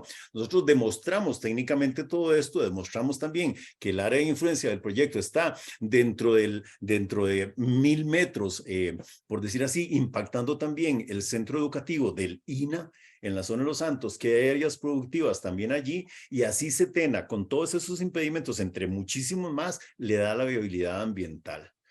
Pero para que ustedes vean cómo puede haber contradicciones gravísimas entre lo que las comunidades quieren, defienden y sostienen técnicamente y lo que autoridades hacen, les voy a leer una frase que dijo el alcalde de León Cortés, un señor que se llama Denis Mora, en la sesión ordinaria 161 celebrada el 30 de mayo del año 2023, recientemente.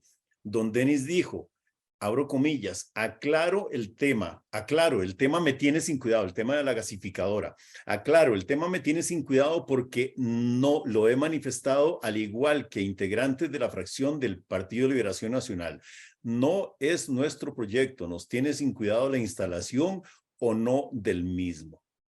Y entonces aquí usted se da cuenta cómo efectivamente la institucionalidad, en este caso la Setena, favorece a la empresa, pero el alcalde se aparta completamente de una oposición de más de 10 años que tenemos en las comunidades. Y entonces ahí lo que uno empieza a reconfirmar, no a conocer ni da asombro, pero se reconfirma que efectivamente tanto la institucionalidad como las autoridades políticas pueden actuar absolutamente a espaldas y en contra de lo que las comunidades, en este caso no solo por oposición de un derecho tan básico como al agua, por ejemplo, sino que hemos fundamentado técnicamente cada uno de los aspectos del estudio de impacto ambiental y los hemos, por decir así, contraargumentado y sin embargo todavía el proyecto está, entre comillas, vivo. Pero esa es una expresión de un alcalde y efectivamente uno dice, en un caso como este es gravísimo que una autoridad política no represente los intereses de la gente de sus comunidades y se pliegue prácticamente a los designios de la empresa. Por cierto, hablando de energía también, ustedes saben que hace poco el ICE sacó una oferta de compra de energía con desechos sólidos municipales y lo sorprendente es que esa oferta del ICE desconoce por completo la ley 8839 que obliga a que la coincineración sea absolutamente la última posibilidad que se dé luego de haber cumplido lo que dicen tanto la ley como el reglamento en términos de que todo lo que se pueda, para ponerlo en términos sencillos, reciclar y reutilizar es lo primero que tiene que hacerse. En el caso de la zona de Los Santos, en este caso, la generación bruta de basura, para ponerlo así en términos globales, es de 18 toneladas diarias y la empresa requiere cerca de 200 toneladas diarias de desechos para hacer combustión, para poder funcionar. Entonces, nada más, imaginen ustedes el impacto que va a hacer esto en términos del volumen de desechos que tendrían que ingresar a la zona de Los Santos en caso de que esto se ejecute. Bueno, precisamente por eso estamos trabajando. Muchas gracias. Hay varios comentarios de varias personas felicitando a Mariana, a Alberto y a Osvaldo por las excelentes presentaciones. y por la actividad. Yo tenía ya para ir cerrando, porque ya nos vamos aproximando a las cercanas a las 2 horas de actividad. Yo tenía una pregunta para ustedes que están en este análisis de estos proyectos de ley. ¿Cuál es la correlación de fuerzas que existe en la Asamblea Legislativa relacionada con estos proyectos que se están presentando para las privatizaciones que Osvaldo mencionó? ¿Cómo ven ese escenario, digamos, político dentro de la Asamblea? Uy, muy negativo para el ICE, muy negativo para las comunidades, muy negativo para el país. Yo creo que aquí hay un caso clarísimo de cuando se habla de intereses del país. Aquí nos damos cuenta que hay muchos países dentro del país. Nos damos cuenta que efectivamente, con excepción hasta ahora de las fracciones, de todas las fracciones de la Asamblea Legislativa, la única fracción que ha mantenido una posición abiertamente en defensa del ICE, yo no digo ni siquiera en contra de estos proyectos, sino en defensa del ICE, porque estos proyectos favorecen a los privados, pero la contraparte es que debilitan, por decir así, la médula ósea del ICE. Lo debilitan a tal punto que lo ponen a competir en condiciones iguales con los privados. Y definitivamente, en una sociedad como la costarricense, los servicios sociales de la electricidad, igual que la salud, igual que la educación, han sido posibles sí y solo sí por tener un Estado que se encarga de la prestación de esos servicios. La generación privada de electricidad, igual que muchos otros servicios privados, como en la salud, no podría decir como en la educación, no están enfocados en el servicio social, están enfocados en el lucro. Y esa es la gran diferencia. Tan es así que no sé si la gente vio que cuando estos proyectos se iban a discutir, por lo menos uno de estos proyectos llegó a la Asamblea Legislativa y se iba a ver en el plenario, o se iba a ver en el plenario, don Rodrigo Arias dijo que él se apartaba de esa discusión casualmente porque él es un generador privado de electricidad. Taboga y El Viejo son sus empresas ligadas con estos negocios. Entonces, la pelea, por decirlo así, o el pulso está muy fuerte en la Asamblea Legislativa. Nosotros pensamos que, de hecho, así es, que estos proyectos no se han terminado de discutir en el plenario porque está la discusión del proyecto de jornadas laborales de 4.3, pero que en términos de la correlación de fuerzas, nosotros quisiéramos, como gente que estamos fuera y como actores sociales civiles y organizaciones sociales y comunitarias, quisiéramos que los diputados y las diputadas entendieran la dimensión de esto. No se trata sencillamente de favorecer negocios privados, sino de que piensen en que aquí se está comprometiendo directamente la calidad de vida de la población costarricense. ¿Y por qué digo esto? Bueno, porque definitivamente si nosotros avanzamos en una dirección de convertir el mercado eléctrico sencillamente en un mercado anclado en el lucro privado y no en la satisfacción de un servicio social, pues aquí estamos ante un problema gravísimo. Que la gente piense, por ejemplo, en cuáles son las áreas prioritarias, por ejemplo, de los generadores privados de electricidad. ¿Dónde hay una zona rural en este país o un confín de los tantos rincones de este país donde podamos decir que una empresa privada se va a ir a meter para satisfacerla de electricidad o de telecomunicaciones o de paneles solares, por ejemplo? Eso solo lo hace el ICE. No lo hacen las empresas privadas. Así tan sencillo como eso, pero si nosotros le abrimos, bueno, y eso es otro elemento, que si los generadores privados generan electricidad para vender en el mercado centroamericano, ¿a través de qué línea lo harían?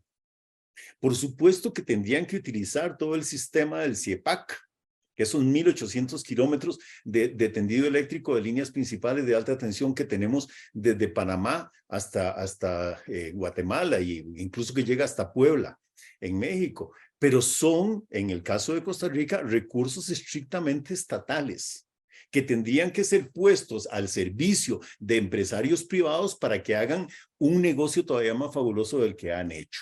Es más peligroso de lo que parece.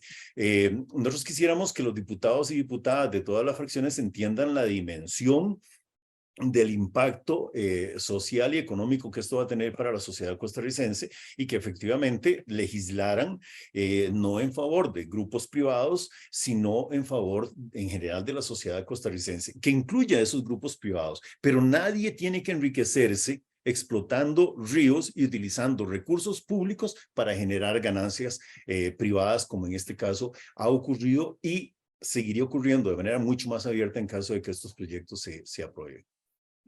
José María, yo quería decir algo nada más ¿Cómo como no? para cerrar lo que dice Osvaldo, que bueno, sí, el panorama es muy difícil y no va a cambiar, digamos, y así tenemos otros temas en discusión en la Asamblea, pero creo que la movilización social es muy importante y bueno, la movilización que se ha dado en León Cortés también nos da un ejemplo de que todavía estas formas de lucha son válidas y que se están ahí visibilizando, digamos, lo que quieren las comunidades y que nosotros apostamos todavía a eso, así que también acá todas las personas que pudieron escuchar también el foro puedan seguir difundiendo esta información y ser parte también de ese análisis y también de denuncia.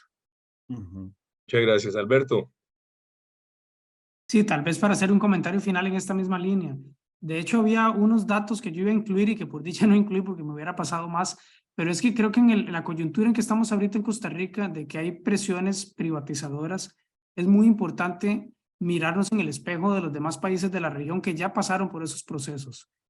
Uno de los grandes mitos es que la privatización va a reducir las tarifas y yo por ahí tengo los datos que en todos los países donde se privatizó, las tarifas aumentaron y aumentaron en algunos casos de manera exponencial. Y también hay muchísimas quejas de un mal servicio propiamente eléctrico a los usuarios finales. Apagones recurrentes, que cuando hay una avería duran mucho tiempo en resolverla.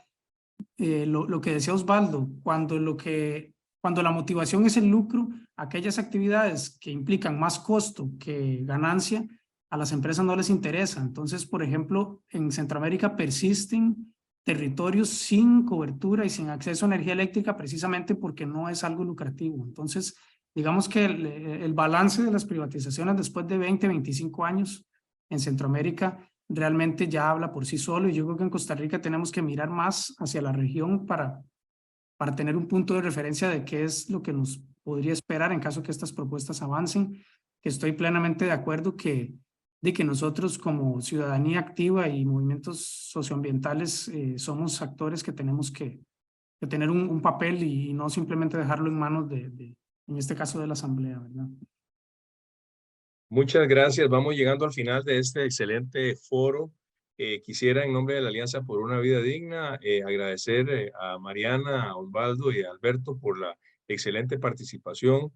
Creo que se han planteado temas de una enorme importancia que deben motivar reflexión, discusión, participación, análisis y ojalá el video de este foro sirva para difundirlo y que este tema esté en la palestra de las discusiones en nuestras comunidades, en sectores políticos, sociales, universitarios, etcétera.